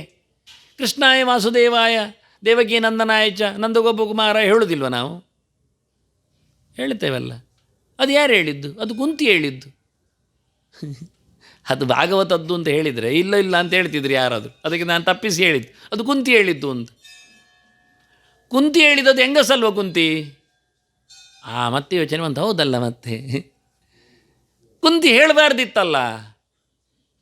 ನಮ ಪಂಕಜನಾಭಾಯ ನಮಸ್ತೆ ಪಂಕಜಾಂಗರಿ, ಇದೆಲ್ಲ ಅವಳದ್ದು, ಹೇಳಬಾರ್ದು ಅವಳು. ಜಯತಿ ದೇದಿಕಂ ಜನ್ಮನಾವ್ರಜ ಶ್ರಯತ ಇಂದಿರಾ ಸಾಧು ತತ್ರ ಹಿ ತವಗತಾಮೃತಂ ತಪ್ತ ಜೀವನಂ ಕವಿಬಿರೀಡಿತಂ. ಹೇಳಿದ್ಯಾರು? ಸೆಗಣಿ ಮೆತ್ತಿಕೊಂಡವರು ಗೊಲ್ಲದಿಯರು. ಗೊಲ್ಲದಿಯರು ಅಂದ ತಕ್ಷಣ ಭಾರಿ ಟ್ರೆಡಿಷನಲ್ಲಿ ಉಡುಪಿಯಲ್ಲಿ ಕೂತು ಢಾಳಾಗಿ ನಾಮ ಎಲ್ಲ ಹಾಕ್ಕೊಂಡು ಕಚ್ಚೆ ಬಿಗಿದು ಊಟ ಮಾಡ್ತಾ ಎಡಕೈಯಿಂದ ಕೊಟ್ಟು ಅಂಥವರಲ್ಲ ಹೇಳಿದ್ದಿದ್ದು. ಯಾವುದೇ ಇನ್ಫ್ಲುಯೆನ್ಸ್ ಇದ್ದವರಲ್ಲ ಹೇಳಿದ್ದು. ಗುರುಕುಲದಲ್ಲಿ 12 ವರ್ಷ ಓದಿಕೊಂಡು ಬಂದವರ ಮನೆತನದಲ್ಲಿ ಬಂದವರನ್ನೆಲ್ಲ ಅವರು ಕೇವಲ ಮೊಸರು ಮಾರಿ ತುಪ್ಪ ಮಾರಿ ಬದುಕನ್ನು ಹಸನು ಮಾಡಿಕೊಂಡವರು, ದೇವರ ಹೆಸರಿನಲ್ಲಿ ನಿರಾಳವಾದ ಜೀವನವನ್ನು ನಡೆಸಿಕೊಟ್ಟವರು. ಒಂದೂ ತಪ್ಪಿಲ್ಲದೆ ಟ್ರೆಡಿಷನ್ಗಳನ್ನು ನಡೆಸಿಕೊಂಡು ಆ ಸಣ್ಣ ಮಗುವಿಗೆ 7 ದಿನದ ಮಗು, ಸಣ್ಣ ಮಗು ಅಂದರೆ 7 ದಿನದ್ದು, ಯೋಚನೆ ಮಾಡಿ 7 ದಿನದ ಮಗು ಹೇಗಿರ್ತದೆ ಅಂತ. ಅದು ಪೂತನೆಯ ರಕ್ಕಸಿಯ ಮೈಮೇಲೆ ಇತ್ತು, ಹೊತ್ತುಕೊಂಡು ಬಂದಿದ್ದಾರೆ. ಇನ್ನೂ ಅದರಲ್ಲಿನ ಮಾಂಸದ ವಾಸನೆ ಹೋಗಿರಲಿಕ್ಕಿಲ್ಲ, ಅಂದರೆ ಹೆತ್ತ ಗಬ್ಬದ ಪರಿಮಳ ಇನ್ನೂ ಹೋಗಿ, ಅದು ಪರಿಮಳ ವಾಸನೆ ಏನಿರಲಿ, ಅದು ಹೋಗಿರಲಿಕ್ಕಿಲ್ಲ ಆ ಮಗುವಿನಲ್ಲಿ 7 ದಿನದಲ್ಲಿ. ಅಂತಹ ಪುರಳೆ ಅಂತೇವೆ ನಾವು ಅದಕ್ಕೆ. ಆ ಮಗುವನ್ನು ಎತ್ತಿಕೊಂಡು ಬಂದು ಗೋಮೂತ್ರೇಣ ಸ್ನಾಪಯಿತ್ವ, ಗೋಮೂತ್ರದಲ್ಲಿ ಮೀಸಿದದನ್ನು, ಡೆಟಾಲ್ಸ್ ಅವರತ್ತು. ಪುನರ್ಗೋ ರಜಸಾರ್ಭಗಂ, ದನ ಮೆಟ್ಟಿದ ಮಣ್ಣನ್ನಿಟ್ಟು ತಂದದ ಮೈಗೆ ಮಡ್ವಾತ್ ಮಾಡಿಸಿತು. ದ್ವಾದಶಾಂಗೇಶು, 12 ಜಾಗಗಳಲ್ಲಿ ಪುಂಡ್ರ ಹಾಕ್ತಾರೆ ದನ ಮೆಟ್ಟಿದ ಮಣ್ಣಿನಿಂದ. ಊರ್ಧ್ವ, ಉದ್ದಕ್ಕೆ ಮಂಡೆಮಾರಿ ಆಗ್ತದೆ ಕೆಲವರಿಗೆ ಇಲ್ಲಿ ಹಾಕಲಿಕ್ಕೆ, ಆದರೂ ಬೊಗಳುತ್ತಾವೆ ಬಾಯಲ್ಲಿ. ವೇದ ಮಂತ್ರ ಹೇಳಲಿಕ್ಕೆ ನಾಚಿಕೆ ಪಡಬೇಕು. ಲಲಾಟದಲ್ಲಿ ಊರ್ಧ್ವಪುಂಡ್ರ ವಿಹೀನಂತೂ ಲಲಾಟಂ ಎಂಥದ್ದು ಸ್ಮಶಾನ ಸದೃಶಂ ಮುಖಂ ಅಂದಿದ್ದಾರೆ ವೇದವ್ಯಾಸರು. ಯಾವ ಹಣೆಯಲ್ಲಿ ಉದ್ದನೆ ಗೆರೆ ಇಲ್ಲ ಅದು ಮಸಣದ ಕವಡು ಅಂದಿದ್ದಾನ. ಅಂಥವರ ಬಾಯಿಯಲ್ಲಿ ವೇದ ಹೇಳಲಿಕ್ಕೆ ಅಧಿಕಾರವೇ ಇಲ್ಲ. ವಾಸ್ತವ, ಇದು ನಾನಲ್ಲ, ವೇದ ಹೇಳಿದ ವೇದವ್ಯಾಸರ ಮಾತದು. ಹಾಗಿರುವಾಗ ಇವರು ಅದಕ್ಕಾಗಿ ಅದನ್ನು ಟ್ರೆಡಿಷನಲ್ಲಿ ದೇ ಆರ್ ಪ್ರಾಕ್ಟೀಸ್ಡ್. ಗೊಲ್ಲರು ತಪ್ಪಿಲ್ಲದ ಕೆಲಸ ಮಾಡ್ತಾ ಇದ್ದಾರೆ. ಆ 7 ದಿನದ ಮಗುವಿಗೆ 12 ಕಡೆ, ಒಂದು ಕಡೆ ಅಲ್ಲ, ಮಗುವಿನಲ್ಲಿ 12 ಕಡೆ ಹುಡುಕುವುದೇ ಕಷ್ಟ ಮೊದಲಿಗೆ. ಅಷ್ಟು ಸ್ಮೂತ್ ಇರ್ತದೆ, ಅಷ್ಟು ಶಾರ್ಟ್ ಇರ್ತದೆ ಆ ಪೀಸಸ್ಸುಗಳು. ಹಣೆ ಇದ್ದಾಗೆ ಭುಜ, ಉದರ, ಕಂಠ, ಬೆನ್ನು, ಅದ್ಭುತ. ಅದನ್ನು ದಾಖಲೆ ಮಾಡಿದ್ದಾರೆ. ಇದು ಕಲಿಬೇಕಾದ್ನ ಹೇಗಿರ್ತದೆ ಅಂತ. ವಾಸ್ತವ ಅಂದರೆ ಮನುಷ್ಯ ಅದನ್ನು ಪ್ರಾಕ್ಟಿಕಲಿ ತರಬೇಕು, ಮಾಡಬೇಕು ಪ್ರತಿಯೊಬ್ಬನು ಅನ್ನುವ ನೆಲೆಯಲ್ಲಿ. ಆದ್ದರಿಂದ ಏನಾಯಿತು, ಎಲ್ಲರಿಗೂ ಪಾಠ ಇದೆ. ಗೊಲ್ಲತಿಯರು ಮಾತಾಡಿದ್ದಾರೆ, ಅವರು ಸಂಸ್ಕೃತದಲ್ಲೇ ಹೇಳಿದ್ದವರೇನು ಅವರ ಆಡು ಭಾಷೆಯಲ್ಲಿ, ಅವರ ಗ್ರಾಮ್ಯ ಭಾಷೆಯಲ್ಲಿ, ಅವರ ನೆಲೆಯಲ್ಲಿ ಹೇಳಿದ್ದಲ್ಲ, ಸಂಸ್ಕೃತದಲ್ಲೇ ಹೇಳಿದ್ದು, ದೇವರ ಜೊತೆಯಲ್ಲೇ ಮಾತಾಡಿಸಿಕೊಂಡದ್ದು. ಅದನ್ನು ಅವರು ಹೇಳುವಾಗೇನೆ ನಾವು ಹೇಳಬಾರ್ದ? ನಾವು ಸ್ತ್ರೀಯರು, ಅವರು ಸ್ತ್ರೀಯರೇ ಅಲ್ವಾ? ಕುಂತಿ ಹೇಳಿದ ಸೊಲ್ಲುಗಳು ನಾವು ಹೇಳುವುದಿಲ್ಲ ಆದರೆ ಹೇಳಬಾರ್ದು ಅಂತಾದರೆ, ವೇದವ್ಯಾಸರು ಮತ್ತೆ ಕೊಟ್ಟದ್ದೇನು ಅಂತ, ಅವರು ಹೇಳಿದ್ದಾರೆ, ಇವರು ಹೇಳಿದ್ದಾರೆ ಅಂತ ಅವರು ತೋರಿಸಿಕೊಟ್ಟು ನಮಗೆ ಹೇಳು ಅಂತ ಹೇಳಿದರು. ನಾನು ಹೇಳುವುದಿಲ್ಲ, ಹೇಳಿದ್ರೆ ಆಟ ಏನುಂಟು? ಅದನ್ನು ಹೇಳಲಿಕ್ಕೆ ಉಂಟು ಎನ್ನುವುದನ್ನು ಮೊದಲು ಹೇಳಿಬಿಟ್ಟು ಮತ್ತು ನಾನು ಹೇಳಿದಂತೆ ಹೇಳಲಿಕ್ಕೋಸ್ಕರ ಶುರು ಮಾಡ್ತೇನೆ ಅಷ್ಟೇ. ವಾಸ್ತವವಾಗಿ ತಂದ ವಸ್ತು ಭೀಷ್ಮರು ಹೇಳಿದೆ ಅಂತ ಹೇಳಿದೆ. ಅದು ಭೀಷ್ಮರ ದಿನ ಅಲ್ಲ ಇವತ್ತು ಹೇಳಿಬಿಡು. ನಮ್ಮದೆಲ್ಲ ಕ್ರಮ ಆಗಿ ಯಾರಿದ್ದಾರೆ ಅವರಿಗೆ ಒಂದು ಸ್ವಲ್ಪ ಸೊಲಮೆಯನ್ನು ಒಪ್ಪಿಸಿ ಮತ್ತು ಸೊಲ್ಲನ್ನು ಹೇಳೋದು. ತ್ವತ್ಕೀರ್ತ್ಯೈ ತ್ವಯಿ ಸಂಸ್ಥಿತಃ, ಕೃಷ್ಣ ಹೇಳುತ್ತಾನೆ. ಧರ್ಮರಾಜ ಅತ್ತಾಗ ಏನು ಹೇಳಿಕೊಟ್ರೂ ಇಷ್ಟಪಡದಿದ್ದಾಗ, ಬಾಮಾರಯ್ಯ ನೀನು, ನಿನಗೆ ಭೀಷ್ಮರು ಹೇಳಿದರೆ ಅರ್ಥ ಆಗ್ತದಲ್ಲ, ಹೋಗುವ ಹೋಗುವ ಅಂದ. ಅವನಿಗೆ ಅವರು 300-500 ವರ್ಷ ಓದಿದ್ದು ಅಂತ ಒಂದು ತಲೆಯಲ್ಲಿ ಉಂಟು. ಕೃಷ್ಣ ಒಂದು 50 ವರ್ಷ ಓದಿದ್ದಲ್ಲ ಅಂತ ಇರಬಹುದು, ಇರಲಿ ಹೋಗುವ ಅಂದ. ಸರಿ, ಭೀಷ್ಮರಲ್ಲಿ ಹೇಳಿದ ಕೃಷ್ಣ, ಇವನಿಗೆ ಸ್ವಲ್ಪ ಕೆಲವು ಪ್ರಶ್ನೆಗಳೆಲ್ಲ ಉಂಟು, ಸಮ ಆಗ್ತಾ ಇಲ್ಲ, ರಿಪೇರಿ ಆಗ್ತಾ ಇಲ್ಲ, ಹಾಗಾಗಿ ನೀವೊಂಚೂರು ಅವನಿಗೆ ಬೋಧ ಹೇಳಬೇಕಾ ಅಂತ. ನಾನೆಂಥ ಕೃಷ್ಣ ಬೋಧೆ ಹೇಳುವುದು? ನನಗೆ ಬೋಧ ಇದ್ದರೆ ಅಲ್ವ ಬೋಧೆ ಹೇಳೋದು? ಯಾಕೆ ನಾನು ಹಳಬ, ಎಲ್ಲ ಮರೆತು ಹೋಗಿದೆ, ಈಗೆಲ್ಲ ಘಾಸಿ ಆಗಿದೆ, ದೇಹದಲ್ಲಿ ಸಾಮರ್ಥ್ಯ ಇಲ್ಲ, ನೆನಪಿದ್ದರೂ ಹೇಳಲಿಕ್ಕಾಗೋದಿಲ್ಲ, ಹೇಳಲಿಕ್ಕಾದರೂ ನೆನಪು ಸರಿಯಾಗಿ ಬರ್ತದೆ ಅಂತ ಇಲ್ಲ, ಒಂದಕ್ಕೊಂದು ಸಂಬಂಧ ಇಲ್ಲ. ಒಂದೊಂದು ಪ್ರಶ್ನೆಗೆ ಹೇಳೋದು, ನಾನೊಂದು ಹೇಳೋದು, ಊಟ ಆಯ್ತು ಹೇಳಿ ಮುಂಡಾಸು 30 ಮುಳ್ಳೆ ಹೇಳೋದು, ಕೊನೆಗೆ ಅದೇನಾದರೂ ಸಂಬಂಧ ಹುಡುಕಿ ಹೇಳ್ಬೋದು ನೀವು, ನನಗೆ ಅದೂ ಇಲ್ಲ ಹೇಳಲಿಕ್ಕೆ ಅಂತ ನೀವು. ಮತ್ತೆ ಹೇಳ್ತಾನೆ, ಅಲ್ಲ ನಾನು ಯೋಚನೆ ಮಾಡಿಕೊಂಡು ಹೇಳಿ ಏನು, ಒದ್ದಾಟಪಟ್ಟು ಹೇಳ್ತೇನೆ ಎಂತಿಟ್ಟುಕೊಳ್ಳುವ, ಆದರೆ ಅವನ ಪ್ರಶ್ನೆಗೆ ಉತ್ತರ ಉಂಟು ಅಂತ ಹೇಗೆ ಹೇಳೋದು? ಅದು ಮೂರನೇದು. ಹೆಚ್ಚಿನವರೆಲ್ಲ ಹಾಗೆ ಹೇಳುತ್ತೇನೆ, ಹೇಳಬಹುದು, ಸಾಮರ್ಥ್ಯ ಉಂಟು ಅಂತ, ನೆನಪನ್ನು ಹೇಳಿಬೋದು, ಆದರೆ ಉತ್ತರ ಎಲ್ಲಿ ಉಂಟು ಅಂತ ನಾನು ಹೇಗೆ ಹೇಳಲಿ ಅಂತ ಕೇಳ್ತಾನೆ. ಹೇಳಲಿಲ್ಲವ, ಎಲ್ಲಿ ಉತ್ತರ ಉಂಟು ನನ್ನ ಹತ್ರ, ನನಗೆ ಗೊತ್ತಿಲ್ಲ ಅಂದ ಭೀಷ್ಮ. ಈಗೇನಾದರೂ ಕಷಾಯ ಕೊಟ್ಟು ಹೇಳಿಸ್ಬೋದು ಅವನಿಗೆ ಸಾಮರ್ಥ್ಯ, ನೆನಪು ಕೊಡಲಿಕ್ಕೆ ಏನಾದರೂ ಮಾತ್ರೆ ಇರ್ಬೋದು, ರಿಕಾಲ್ ಮಾತ್ರೆ ಅಂತ, ಆದರೆ ಗೊತ್ತಿಲ್ಲದ ಸಂಗತಿಯನ್ನು ಹೇಳಿಸ್ಲಿಕ್ಕೆ ಅಂತ ಉಂಟು. ಅದಕ್ಕೆ ಕೃಷ್ಣ ಒಂದು ಉಪಾಯ ಮಾಡಿದ, ನಾನು ಶಕ್ತಿ ಕೊಡುತ್ತೇನೆ, ನೆನಪಿಸ್ತೇನೆ, ಮತ್ತ ಸ್ಮೃತಿರ್ಜ್ಞಾನಮಪೋಹನಂಚ, ನೆನಪು ಮಾಡಿಸುವುದು ನನಗಾಗ್ತದೆ, ಶಕ್ತಿ ಕೊಡಲಿಕ್ಕೂ ನನಗೆ ಬರ್ತದೆ. ತತ್ರ ತತ್ರ ಸ್ಥಿತೋ ವಿಷ್ಣು ತತ್ರ ಶಕ್ತಿ ಪ್ರಬೋಧೇನ್. ಇನ್ನೊಂದು ನಿನ್ನದೇನು ಕೇಳಿದರೆ ನಿನಗೆ ಗೊತ್ತಿಲ್ಲದನ್ನು ಹೇಳಬೇಕು ಅಂತಲ್ಲ, ನಾನು ಹೇಳುತ್ತೇನೆ ಅಂದ. ಕೀರ್ತಿಯೈ ತ್ವಯಿ ಸಂಸ್ಥಿತ ಪ್ರವಕ್ಷ್ಯ.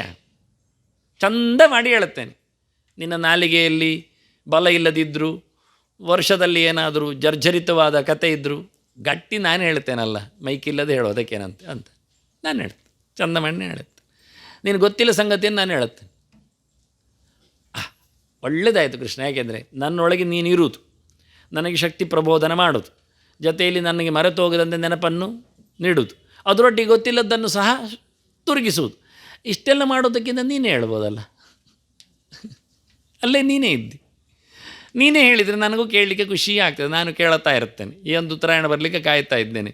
ನೀನು ಹೇಳೋದು ನಾನು ಕೇಳೋದು ಅಂತ ಅದರೊಂದು ದೊಡ್ಡ ವಿಷಯವೇ. ಮಹಾಭಾರತದಲ್ಲಿ ಭೀಷ್ಮರಿಗೆ ಪ್ರವಚನ ಆಗಿದೆ ಕೃಷ್ಣಾಚಾರ್ಯರಿಂದ ಅಂತ ಹೇಳ್ಬೋದು, ಯಾದವೇಶನಿಂದ ಆಗಿದೆ ಅಂತ. ಕೃಷ್ಣ ಹೇಳುತ್ತಾನೆ, ನೋಡು, ನಿನಗೆ ಕೀರ್ತಿ ಬೇಕೋ ಬೇಡವೋ? ಇದು ಬಳವಳಿ, ಇದು ನಿನ್ನ ಮನೆತನ ಅಲ್ವಾ? ನಿನ್ನ ಮರಿಮಕ್ಕಳೆಲ್ಲರವ ಇದು?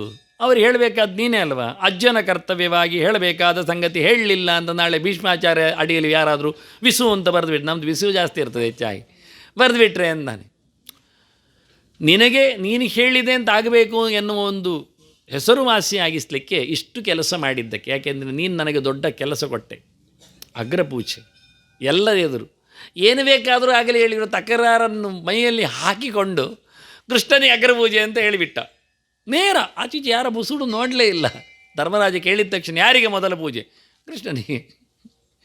ಎಲ್ಲ ಒಂದು ಗಲಾಟೆ ಎದ್ದಿತು. ಭೀಷ್ಮರು ಜೋರಾಗಿ ಅದನ್ನು ಡೀಲ್ ಮಾಡಿದರು. ಎಂತಾದರೂ ಪರವಾಗಿಲ್ಲ ಹೇಳಿಬಿಟ್ರು. ಅತಿರಿಕ್ತೋ ಜನಾರ್ದನ ಅಂದ ಸಾರತಃ ಜಗತಃ ಕೃಷ್ಣಾತ್ ಏಕತೋ ವಾ ಜಗತ್ಸರ್ವಂ ಏಕತೋ ವಾ ಜನಾರ್ದನ. ಕೃಷ್ಣ ಒಬ್ಬ ಒಂದು ಕಡೆ, ಇಡೀ ಜಗತ್ತು ಒಂದು ಕಡೆ. ಯಾರು ಬೇಕಾದರೆ ಮಾಡಿಕೊಳ್ಳಿ, ನೀವು ಯಾರು ಬೇಕಾದ್ರೆ ಕರಿ. ಎಂಥ ನೋಬೆಲ್ ಪ್ರಶಸ್ತಿ ಬರೆದವರೆಲ್ಲ ಬರಲಿ, ಮಹಾಪದ್ಮಭೂಷಣರೇ ಇರಲಿ, ನಮಗೇನು ಸಂಬಂಧ ಇಲ್ಲ. ಇವ ಒಬ್ಬ ನನಗೆ ಅಷ್ಟೆಲ್ಲ ಆಚೆ.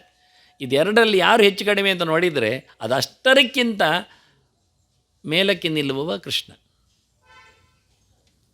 ವಿರೋಧ ಇದ್ದರೆ ಬನ್ನಿ ಅಂದ. ಇಷ್ಟು ಜೋರಾಗಿ ಅಷ್ಟು ಜನರ ಎದುರಿಗೆ ಒಂದು ದೃಷ್ಟಿಯಿಂದಲ್ಲಿ 14 ಲೋಕ ಸೇರಿದೆ ಅಂತಾರೆ. ತತ್ರ ಸರ್ವ ಜಗದೇಕ ಸಂಗಮೆ ಅಂತಾರೆ. ಇರಲಿ, ಅದು ನಮ್ಗೆ ಗೊತ್ತಾಗೋದಿಲ್ಲ. ಎಲ್ಲರೂ ಬಂದಿದ್ದಾರೆ, ಎಲ್ಲ ಜಾತಿಯವರು, ಎಲ್ಲ ಬುಡಗಟ್ಟಿನವರು, ಎಲ್ಲ ಊರಿನವರು ಸೇರಿದ್ದಾರೆ. ಅಂತಹ ಸಮಾವೇಶದಲ್ಲಿ ಇವ ಹೇಳಿಕೊಂಡ ಮಾತು ಕೃಷ್ಣನಿಗೆ ಸರ್ವೋತ್ತಮತ್ವವಾದ ಮಹಾಪೂಜೆ ಸೇರಲಿ. ಖುಷಿಯಾಗ್ತದೆ ಹೇಳುವಾಗ. ಆ ಭೀಷ್ಮ, ಅವನ ನೆನಪು, ಆ ಕೃಷ್ಣನ ಮಹಾಪೂಜೆ ಒಂದೊಂದು ಬಹಳ ಅದ್ಧೂರಿಯಾದ ವಿಷಯ ಆಗಿರ್ತದೆ. ಆದರೆ ಯಾಕೋ ಏನೋ ಕಾಲ ಕಷ್ಟ ಕೊಡ್ತದೆ. ಇರಲಿ, ಎಲ್ಲ ಮಹಿಮೆಗಳನ್ನು ಕೃಷ್ಣನದ್ದು ಆಗಲೇ ಹೇಳಿದವ, ಇಷ್ಟು ಒಂದು ಗೆರೆಯಲ್ಲಿ ನಿಲ್ಲಿಸಲಿಲ್ಲವ. ಕೇಳುವವರಿಗೆ ಎಲ್ಲ ಕೃಷ್ಣನ ಹೆಚ್ಚುತನವನ್ನು ಪ್ರದರ್ಶನ ಮಾಡಿಸಿದ, ಅವನ ಅವತಾರದಲ್ಲಿ ಇದ್ದದ್ದನ್ನು ತೋರಿಸಿಕೊಟ್ಟ. ಕೊನೆಗೆ ಒಂದೇ ಒಂದು ನಾಲಿಗೆ ಮಾತ್ರ ಅಪಸ್ವರದಲ್ಲಿತ್ತು, ಶಿಶುಪಾಲನದ್ದು. ಕೃಷ್ಣ ದ್ವೈರಥದಲ್ಲಿ ಮುಗಿಸಿಬಿಟ್ಟ ಅವನನ್ನು. ಒಬ್ಬನನ್ನಲ್ಲ ನಾನು ನೋಡಿಕೊಳ್ಳುತ್ತೇನೆ ಅಂದವ, ಉಳಿದದ್ದೆಲ್ಲ ಹೇಳಲಿಲ್ಲಲ್ಲ, ಪರವಾಗಿಲ್ಲ ಅಂದ. ಅಲ್ಲ, ನಿನ್ನ ಅಗ್ರಪೂಜೆಗಲ್ವ ನಾವು ಅಡ್ಡ ಬರೋರನ್ನು ಸರಿ ಮಾಡಬೇಕಲ್ಲ, ಪೂಜೆ ಮಾಡೋರು ನಾವಲ್ಲ. ಅದನ್ನು ನಾನೇ ಬಡಿದು ಕೊಡ್ತೇನೆ ಅಂತ ಭೀಮಸೇನ ಹೇಳಿದ. ಬೇಡ ಮಾರಯ್ಯ ಅಂತ ಕುಳ್ಳಿರಿಸಿ ಕೃಷ್ಣನೇ ಹೋದ. ಅದು ನನ್ನದೇ ಜನ, ನನ್ನ ದ್ವಾರಪಾಲಕ, ಸ್ವಲ್ಪ ಹೆಚ್ಚು ಕಡಿಮೆಯಾಗಿ ಇಲ್ಲಿ ಬಂದಿದ್ದಾನೆ, ಇಲ್ಲಿಯೂ ಸ್ವಲ್ಪ ಪೆಟ್ಟು ಕಡಿಮೆ ಅವನಿಗೆ, ಒಂದು ತಿನ್ನಲಿ ಪೆಟ್ಟು ಅಂತ ಕೊಟ್ಟವ. ಅದು ಸರಿ ಮಾಡಿದ್ದು. ಇದು ಹೆಣ್ಣು ವಾಸ್ತವವಾಗಿ ಇದು ನನಗೆ ಸಂಬಂಧಪಟ್ಟು. ಭೀಮಸೇನಿಗೆ ಗೊತ್ತಿಲ್ಲ ಅಂತಲ್ಲ, ಗೊತ್ತಿದೆ. ಆದರೆ ನಮ್ಮ ಅಗ್ರಪೂಜೆಯಲ್ಲಿ ನಾವು ರೆಡಿ ಇರಬೇಕು ಅಂತ ತೋರಿಸಲಿಕ್ಕೆ ಕೃಷ್ಣನ ವಿರೋಧದಲ್ಲಿ ನಾನು ನಿಂತಿದ್ದೇನೆ, ವಿರೋಧಿಸಲಿಕ್ಕೆ ಅಂತ ಇದೆ ಅಂತ ನನ್ನ ಮತ ಅಂತ ಹೇಳಲಿಕ್ಕೆ ಯಾವತ್ತೂ ಪ್ರಾಣ ಅದನ್ನು ತೋರಿಸಿಕೊಡುವ ವಿರೋಧವನ್ನು ತೋರಿಸಿಕೊಟ್ಟ. ಕೃಷ್ಣ ಬೇಡ ಅಂತ ಎಲ್ಲರಿಗೂ ಅರ್ಥ ಆಗಲಿಂದ, ನಾನು ಹೇಳಿದ್ದು ಆಗಲಿ ಬೇಡ ಹೇಳಿದ್ದು ಗೊತ್ತಾಗಲಿಂದ ಸುಮ್ಮನೆ ಗೊತ್ತು ಎದ್ದಾಗಿದೆ. ಕೃಷ್ಣ ಬೇಡ ಹೇಳಿದ್ದಲ್ಲ, ಭೀಷ್ಮ ನಿಲ್ಲಿಸಿದ್ದು. ವಾಸ್ತವವಾಗಿ ರಟ್ಟೆ ಹಿಡಿದು ಭೀಷ್ಮ ನಿಲ್ಲಿಸಿದ್ದ, ಬೇಡ ಬೇಡ ಅಂತ. ಅದು ಕೃಷ್ಣನ ವಸ್ತು, ಕೃಷ್ಣನಿಗಿರಲಿ ಅಂತ ಹೇಳಿ ಸಮಾಧಾನಪಡಿಸಿದ್ದಾನೆ. ಈಗ ಅಂತಹ ಮಹಾಭೀಷ್ಮ, ಆ ಭೀಷ್ಮ ರಿಸ್ಕ್ ತಗೊಂಡು ದೊಡ್ಡ ಮಟ್ಟಿನಲ್ಲಿ ನನ್ನ ದೊಡ್ಡತನವನ್ನು ಹೃದಯಪೂರ್ಣ ಜನರಿಗೆ ತಲುಪಿಸಿದ್ನಲ್ಲ ಅನ್ನುವ ಎಚ್ಚರದಿಂದ ಕೃಷ್ಣ ಹೇಳ್ತಾನೆ, ನೀನು ಹೇಳು. ತ್ವತ್ಕೀರ್ತಿಯೇ. ಜೋರಿದ್ದಾನೆ ಕೃಷ್ಣ. ಆಗ ಜನ್ಮದಲ್ಲಿ ಮಾಡಿದ ಸ್ವತ್ತನ್ನು ಆಗಲೇ ಹಿಂದೆ ಕೊಟ್ಟ. ಭೀಷ್ಮ ಏನು ಅಗ್ರಪೂಜೆ ಕೊಟ್ಟ? ಅದಕ್ಕೆ ಅವನಿಗೆ ಅಗ್ರಪೂಜೆಯನ್ನು ಕೊಟ್ಟ.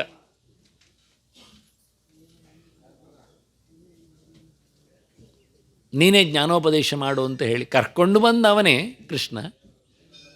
ಅಲ್ಲೇ ಲೆಕ್ಕ ಚೊಕ್ಕ. ಏನು ಅದ್ಭುತ! ಅಂದರೆ ಅತ್ಯುತ್ಕಟ ಪುಣ್ಯಪಾಪ ಹೈವ ಫಲಮಷ್ಟತೆ ಅನ್ನೋದು ಸತ್ಯ. ದೊಡ್ಡ ವಿಷಯ ಮಾಡಿದರೆ ದೇವರು ಆಗಲೇ ಕೊಡ್ತಾನೆ ಅಂತ ಭೀಷ್ಮನಿಗೂ ಖುಷಿ ಆಯ್ತದು. ಆ ಲೆಕ್ಕದಲ್ಲಿ ಕೃಷ್ಣನು ಹೇಳಿದ್ದ ಮೊದಲೇ ಸಂಧಾನಕ್ಕೆ ಬಂದಾಗ ಒಂದು ಮಾತು ಹೇಳಿದ, ಸಂಧಿ ಮಾಡಿಕೊಳ್ಳಿ, ಕೊಡಬೇಕಾದ ರಾಜ್ಯ ಕೊಟ್ಟು ಬಿಡಿ, ಕೊನೆ ಪಕ್ಷ ಒಂದು ತುಂಡಾದರೂ ಇರಲಿ, ಒಂದು 5 ಗ್ರಾಮ ಆದರೂ. ಯಾಕೆ ಅಂದರೆ ಯುದ್ಧ ಆಗಬೇಕಾಗತ್ತೆ. ಮತ್ತೆ ಯುದ್ಧ ಆದರೆ ಬಹಳ ಕಷ್ಟ ಆಗುತ್ತೆ. ಯಾಕೆಂದರೆ ದ್ರೌಪದಿ ನನ್ನನ್ನು ಕರೆದಿದ್ಲು, ಕೃಷ್ಣ ಅಂತ ಕರೆದಿದ್ದಾಳೆ. ತುಂಬು ಸಭೆಯಲ್ಲಿ ಮರ್ಯಾದೆ ತೆಗಿಲಿಕ್ಕೆ ಬಂದಾಗ ನೀವೆಲ್ಲ ಕಷ್ಟದಲ್ಲಿ ಆರ್ತದಲ್ಲಿ ನಾದ ಮಾಡಿದ್ದಾಳಲ್ಲ, ಆ ಧ್ವನಿಗೆ ಇವತ್ತು ಪೂರ್ತಿಯಾಗಿ ಫಲ ಕೊಡಲಿಕ್ಕೆ ಆಗಲಿಲ್ಲ ನನಗೆ ಅಂದ. ಋಣಮೇತತ್ ಪ್ರವೃದ್ಧಮ್ಮೆ ಹೃದಯ ನಾಪಸರ್ಪತಿ ಅಂದವ. ಒಂದು ಹೆಣ್ಣಿನ ಕೂಗು, ಅದಕ್ಕೆ ಸರಿಯಾದ ಬಳುವಳಿ ನನ್ನಿಂದ ಆಗ ಕೊಡಲಿಕ್ಕೆ ಆಗಲಿಲ್ಲ. ಕೊಟ್ಟದ್ದು ಖಾಲಿ ಏನೂ ಅಲ್ಲ, ಅವಳ ಮರ್ಯಾದೆ ಉಳಿಸಲಿಕ್ಕೆ ಬಟ್ಟೆಯ ಅಕ್ಷಯ ಅಷ್ಟೆ. ಮತ್ತೇನು ಮಾಡಲಿಲ್ಲ, ಯಾರ ಕೈಕಾಲು ತೋಳು ಮುರಿದಿಲ್ಲ ನಾನು.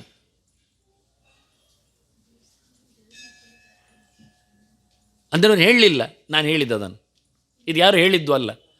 ಇನ್ನೇನು ಮಾಡಬೇಕಿತ್ತು ಕೃಷ್ಣ ಕೇಳಿದರೆ? ಅದಾಗಲೇ ಸೀರೆ ಎಳೆದ ಕೈಗಳೆಲ್ಲ ಬೀಳಬೇಕಿತ್ತಲ್ಲಿ, ದಪ ದಪ ದಪನೆ ಅಂತ. ಹೇಳಿಕೊಟ್ಟವರ ತಲೆಯೆಲ್ಲ ಉರುಳಬೇಕಿತ್ತು, ಕಣ್ಣಲ್ಲಿ ಸರಿ ಕಣ್ಣೆಲ್ಲ ಕುರುಡಾಗಬೇಕಿತ್ತು.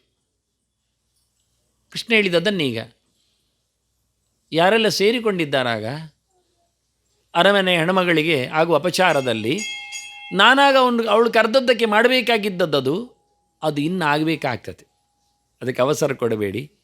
ಅವಳು ಕೂಗಿದ್ದ ಪ್ರತಿಫಲಕ್ಕೆ ಬಡ್ಡಿ ಬಾಕಿ ಇದೆ, ಸೇರಿಸಿ ಕೊಡಬೇಕಾದ್ರೆ 14-13 ವರ್ಷ ಈಗ ಆಗಿದೆ. ಮತ್ತೆ ಈಗ ಜಾಸ್ತಿ ಆಗ್ತದೆ. ಬಡ್ಡಿಯ ಮೇಲೆ ಬಡ್ಡಿ, ಚಕ್ರಬಡ್ಡಿ. ಆಗಲೂ ಕೃಷ್ಣನಿಗೆ ಗೊತ್ತು, ಬಡ್ಡಿ ವೃದ್ಧ ಅಂದರೆ ಬಡ್ಡಿ, ಪ್ರವೃದ್ಧ ಅಂದರೆ ಚಕ್ರಬಡ್ಡಿ, ಬಡ್ಡಿಯ ಮೇಲೆ ಬಡ್ಡಿ. ಋಣಮೇತತ್ ಪ್ರವೃದ್ಧಮ್ಮೆ ಅಂದ. ಸಾಲ ಜಾಸ್ತಿ ಆಗಿದೆ, ಬಾಕಿ ಜಾಸ್ತಿ ಉಂಟು, ಹೆಚ್ಚು ತಿರುಗಿಸಿ ಕೊಡಬೇಕಾಗ್ತದೆ ನಾನು. ಈಗ ಒಂದು ತಲೆಗೆ 10 ತಲೆ ಹೋಗ್ತದೆ. ಆವತ್ತು ಕೈ ಎಳೆದವರ ಕಂಡವರ ತಲೆ, ಈಗ ಆಗಲ್ಲ, ಅಲ್ಲಿಲ್ಲದವರ ಮಕ್ಕಳ ತಲೆಗಳು ಬೀಳ್ತದೆ, ಇನ್ನು ವಂಶ ಎಲ್ಲ ಮುಗೀತದೆ ಈಗ ಅಂತ. ಅದರಿಂದ ಆಗಲೇ ಕೊಡಬೇಕಾದ್ದು ಕೃಷ್ಣನ ಕಥೆ. ಇಲ್ಲಾದರೆ ಬೆಳೀತದೆ ಎನ್ನುವುದು ಸತ್ಯ. ಹಾಗಾಗಿ ಭೀಷ್ಮನಿಗೆ ಬಹಳ ಚಂದವಾಗಿ ಉಡುಗೊರೆ ಕೊಟ್ಟ. ನಿನ್ನೊಳಗೆ ನಾನಿದ್ದು ಹೇಳುತ್ತೇನೆ, ನೀನು ಹೇಳಿದಂತೆ ಅಂತ ಹೆಸರು ಬರೀತೇನೆ. ಎಲ್ಲಿಯಾದರೂ ಉಂಟ ಮಾರ್ಯಾರೆ. ಕೆಲವರೆಲ್ಲ PhD ಎಲ್ಲ ಹೀಗೆ ತೆಗೆಸಿಕೊಡೋದು ನಾನು ಕೇಳಿದ್ದೇನೆ. ಅವರು ಬರೆಯುವುದು ಪ್ರಬಂಧ, ಅವರ ಜನರಿಗೆ ಸಿಕ್ಸ್ತದೆ ಮತ್ತೆ ಅಂತ. ಅದು ಆಗಿದೆ, ಆಗ್ತಾ ಇರ್ತದೆ, ಅದು ಮಾಮೂಲಿ. ಹಾಗೆ ಕೃಷ್ಣ ಇಲ್ಲಿ ಭೀಷ್ಮರಿಂದಲೂ ಮಾಡಿಸಿದ್ದು ಹಾಗೆಯೇ. ಅದನ್ನು ನಾವು ಬರಿಬೇಕು. ವಿಷ್ಣು ಸಹಸ್ರನಾಮ ಹೇಳಿದ್ದು ಯಾರು ಹೇಳುವಾಗ ಮೊದಲಿಗೆ ಅದು ಭೀಷ್ಮ ಅಲ್ಲ, ಅವನೊಳಗಿದ್ದ ಕೃಷ್ಣ. ಇದು ಹೇಳಿದ ನಂತರ ಇನ್ನು ಹೇಳಲಿಕ್ಕಿಲ್ಲ, ಇದು ಹೇಳಿಕೊಂಡೇ ಹೇಳಿದ್ದು. ಭೀಷ್ಮ ಹೇಳುವಾಗಲೇ ನನ್ನೊಳಗಿದ್ದು ಕೃಷ್ಣ ಹೇಳುತ್ತಾನೆ ಅಂತ ಹೇಳಿಕೊಂಡೇ ವಾಚಂಜಿಗ ದಿಶಾಮಿಯಂ ಅಂತಾನೆ. ನಾನು ಯಾವ ಮಾತನ್ನು ಹೇಳಲಿಕ್ಕೆ ಅಂತ ಹೊರಡುತ್ತೇನೆಯೋ ಆ ದೇವರು ನನ್ನಲ್ಲಿ ಎಲ್ಲವನ್ನು ಮಾತಾಡಿಸ್ತಾನೆ ಎನ್ನುವ ಎಚ್ಚರ ನನಗಿದೆ ಅಂತ ಹೇಳಿಕೊಂಡೇ ಹೇಳ್ತಾನೆ. ಇರಲಿ, ಎಲ್ಲ ಕೇಳಿಕೊಂಡ ಧರ್ಮರಾಜ. ಕೇಳುತ್ತಾ ಯಾವುದು ಶ್ರುತ್ವಾ ಧರ್ಮಾನಶೇಷೇಣ ಪಾವನಾನಿ ಯುಧಿಷ್ಠಿರ ಶಾಂತನಮಂ ಪುನರೇವ. ಎಲ್ಲ ವಿಚಿತ್ರವಾದ ಧರ್ಮಗಳನ್ನೆಲ್ಲ ಕೇಳಿದ, ಪವಿತ್ರವಾದದ್ದು, ಕೆಟ್ಟ ವಿಷಯಗಳಲ್ಲ. ಎಲ್ಲ ಕೇಳಿದ ನಂತರ ಧರ್ಮರಾಜ ಹೇಳ್ತಾನೆ, ಮತ್ತೆ ಪ್ರಶ್ನೆ ಕೇಳುತ್ತಾನೆ. ಕೇಳಿದ ನಂತರ, ಎಲ್ಲ ಕೇಳಿದ ನಂತರ ಕೇಳುತ್ತಾನೆ, ಕಿಮೇಕಂ ದೈವತಂ ಲೋಕೆ ಕಿಂವಾಪ್ಯೇಕಂ ಪರಾಯಣ. ನನಗೆ ultimate, the end, last, supreme, ಅತಿ ದೊಡ್ಡ ದೇವರು ಯಾರು ಅಂತ ಹೇಳಬೇಕು. ಪ್ರತಿಯೊಬ್ಬನಿಗೂ ಪೂರಾ ಜನರಿಗೂ ಆಶ್ರಯ ಯಾರು ಅಂತ ಹೇಳಬೇಕು. ಲಾಸ್ಟ್ ಡೆಸ್ಟಿನೇಷನ್, ಪರಮಾಗತಿ ಹೇಳಬೇಕು. ಹೇಳೋದು ಮಾತ್ರ ಅಲ್ಲ, ಅವನನ್ನು ಸ್ತುವಂತಹ ಕಂಕಮರ್ಚಂತಹ, ಅವನನ್ನು ಸ್ತೋತ್ರ ಮಾಡಲಿಕ್ಕೆ ಉಂಟು, ಅವನನ್ನು ಅರ್ಚನೆ ಮಾಡಲಿಕ್ಕೆ ಉಂಟು. ಅವನು ಇಟ್ಕೊಂಡ ರೀತಿ ನೋಡಿ, ಎರಡು ಮುಖ, ಒಂದು ಸ್ತೋತ್ರದ ಮುಖ, ಮತ್ತೊಂದು ಅರ್ಚನೆಯ ಮುಖ. ಇದು ಎರಡಕ್ಕೆ ಬಳಸಲಿಕ್ಕೆ ಆಗ್ತದೆ ಅಂತ ಹೇಳಲಿಕ್ಕೋಸ್ಕರ ನಾನು ಇದನ್ನೇ ಹೈಲೈಟ್ ಮಾಡಿದೆ. ವಿಶ್ವಂ ವಿಷ್ಣುರು ವಷಟ್ಕಾರೋ ಅಂತ ಸ್ತೋತ್ರವನ್ನು ಹಾಗೆ ಹೇಳಲಿಕ್ಕೂ ಬರ್ತದೆ. ವಿಶ್ವಾಯ ನಮಃ, ವಿಷ್ಣವೇ ನಮಃ, ವಷಟ್ಕಾರಾಯ ನಮಃ ಅಂತ ಅರ್ಚನೆ, ಮಾತಿನ ಅರ್ಚನೆ. ಕೈಯಲ್ಲಿ ನಿಲ್ಲದಿದ್ದರು ಅವ್ರು ಕೆಲವು ಹೇಳೋದು ಹಾಗೆ ಓದಿ ಹೇಳಿದೆ ನಾನು ಯಾರಿಗೂ. ಪುರುಸೋತಿದ್ದರೆ ಹಾಗೆ ನಮಸ್ಕಾರ ಶಬ್ದದಿಂದ ಪ್ರತಿಯೊಂದನ್ನು ಓದಲಿಕ್ಕೆ ಬರ್ತದೆ. ಓದಿ ಹಾಗೆ ನನ್ನ ಹೊತ್ತಗೆಗಳು ಬಂದಿವೆ, ಕೊಟ್ಟಿದ್ದೇನೆ, ಕ್ಲಾಸಿಫಿಕೇಷನ್ ಮಾಡಿ ಬೆಸ್ಟಾಗಿ ತಪ್ಪಿಲ್ಲದೆ ಕೊಟ್ಟಿದ್ದೇನೆ, ದೊಡ್ಡ ಅಕ್ಷರದಲ್ಲೆಲ್ಲ ಹೇಳಿದ್ದೇನೆ. ಅವ್ರು ಹೇಳೋದು ಅದು ನಮ ಹೇಳುವಾಗ ಎಂದಾದರೂ ಹಾಕಬೇಕಲ್ಲ. ಅದು ಹಾಕಬೇಕಂತೇನಿಲ್ಲ, ಹಾಗೆ ಕೂತು ಟೇಬಲಲ್ಲಿ ಕೂತ್ಕೊಂಡು ಕುರ್ಚಿಯಲ್ಲಿ ಕೂತ್ಕೊಂಡು ಓದಲಿಕ್ಕೆ ಬರ್ತದೆ, ಬರಬಹುದು. ಅಲ್ಲ ನಾನು ಅಲ್ಲಿ ಚೂರು ಅಕ್ಕಿ ಕಾಳೇನಾದರೂ ಹಾಕೋದು, ಯಾರಿಗೆ ಅಕ್ಕಿ ಕಾಳು ಹಾಕೋದು? ಅನ್ನಕ್ಕೆ ಆದರೆ ಮಾಡಲಿಕ್ಕೆ ಆದರೆ ಬಿಸಿ ಪಾತ್ರೆ ನೀರಿಟ್ಟಿದ್ರೆ ಬೇಕಾದ್ರೆ ಆಗ್ತಾ ಬನ್ನಿ. ವಿಷ್ಣು ಸಹಸ್ರನಾಮ ಆಗೋದು ಕುದಿ ಬರ್ಬೋದು, ಮತ್ತು ಊಟ ಮಾಡಲಿಕ್ಕೆ ಆಗ್ತದೆ, ಪರವಾಗಿಲ್ಲ. ಒಂದು 3/4 ಗಂಟೆ ಬೇಕಾಗ್ತದೆ ಹಾಕಲಿಕ್ಕೆ, ತೊಂದರೆ ಇಲ್ಲ. ಬೇಡ ಮಾರ್ಯಾರೆ, ನಾಮಾರ್ಚನೆ ಅಂದರೆ ಬಾಯಿಯಲ್ಲೇ ಮಾತಿನಲ್ಲಿ ಹೇಳೋದು. ಕೈ ಮುಗಿಲಿಕ್ಕೆ ಆಗಲಿಲ್ಲ, ಬಾಯಲ್ಲಿ ಆದರೂ 3 ಪ್ರಕಾರ ನಮಸ್ಕಾರ ಮಾಡಲಿಕ್ಕೆ. ಒಂದು ಬಾಯಲ್ಲಿ ಹೇಳೋದು ನಮಃ ಅಂತ, ಇನ್ನೊಂದು ಮಂಡೆಯಲ್ಲಿ ಬಗ್ಗಿಸುವುದು, ಎರಡನೇದು ಮನಸ್ಸಿನಲ್ಲಿ ದೊಡ್ಡವ ಅಂತ ಕಲ್ಪನೆ ಮಾಡಿಕೊಳ್ಳೋದು. ಕೆಲವೊಮ್ಮೆ ನಮಸ್ಕಾರ ರೀ ಅಂತ ಹೇಳ್ತಾರೆ, ಆಗ ಮಂಡೆ ಬಗ್ಗಿರುವುದಿಲ್ಲ, ಮಂಡೆ ಮೇಲಿರ್ತದೆ. ಅವರಿಗೆ ಆ ಅಭಿಪ್ರಾಯ ಇಲ್ಲ, ಪೂರ ಅಭಿಪ್ರಾಯ ಇಲ್ಲ. ಮತ್ತು ಮನಸ್ಸಿನಲ್ಲಿ ಸತ್ತು ಹೋಗಲಿಕ್ಕೆ ಆಚೆ ಅಂತ ಹೇಳಿಕೊಂಡೇ ಇರ್ತದೆ. ಕೆಲವರು ಮಂಡೆ ಬಗ್ಗಿಸಿದ್ರು, ತಲೆಗೆ ಡಿ ಹಾಕಿಕೊಂಡ್ರು, ಅವನದೆಂಥ ಉಡಾಪೆ ಅಂತಲೇ ಯೋಚನೆ ಇರ್ತದೆ ಮಂಡೆಯಲ್ಲಿ. ಅದರಿಂದ ಪ್ರಯೋಜನ ಏನಾಗೋದಿಲ್ಲ. ತ್ರಿಕರಣಪೂರ್ವಕವಾದ ವ್ಯವಸ್ಥೆ ಬರಬೇಕಾದ್ರೆ ಅದು ಆರ್ಟ್ಲಿ ಬರಲಿಕ್ಕೆ. ಹಾಗಾಗಿ ನೀವು ಕೈಯಲ್ಲಿದ್ದದ್ದನ್ನು ಹಾಕಬೇಕು. ಏನಾದರೂ ಒಂದು ಕೊನೆಗೆ ಒಂದು ತುಳಸಿ, ಇದು ಅವದೇಂಥದ್ದು ಯಾರ್ಯಾರೋ ಕದ್ದು ತಂದದಿರ್ತದೆ, ಅದು ಮುರಿದು ತಂದದಿರ್ತದೆ, ಕೊಯ್ದುಕೊಂಡು ಅನ್ನಲ್ಲ ಇಡೀ. ಅದು ತುಳಸಿಗೂ ಹಿಂಸೆ ವಾಪಸ್.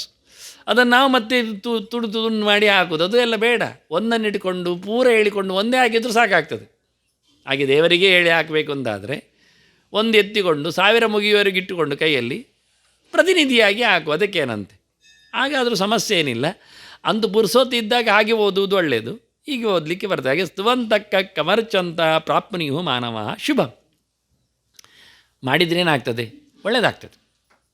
ಇಷ್ಟೇ ಡೈರೆಕ್ಟ್ ಹೇಳಿಬಿಟ್ರು, ಒಳ್ಳೆಯದಾಗ್ತದೆ. ಇನ್ನೆಂತ ಆಗಬೇಕು ನಿನಗೆ? ನನಗೆ ಕೆಲಸ ಸಿಗಬೇಕು, ಒಳ್ಳೆಯದಾಗ್ತದಲ್ಲ, ಅದು ಕೆಲಸ ಸಿಗೋದು ಒಳ್ಳೆಯದಾಗ್ತದೆ. ನೋಡಿ ಒಂದೇ ಮಾತು.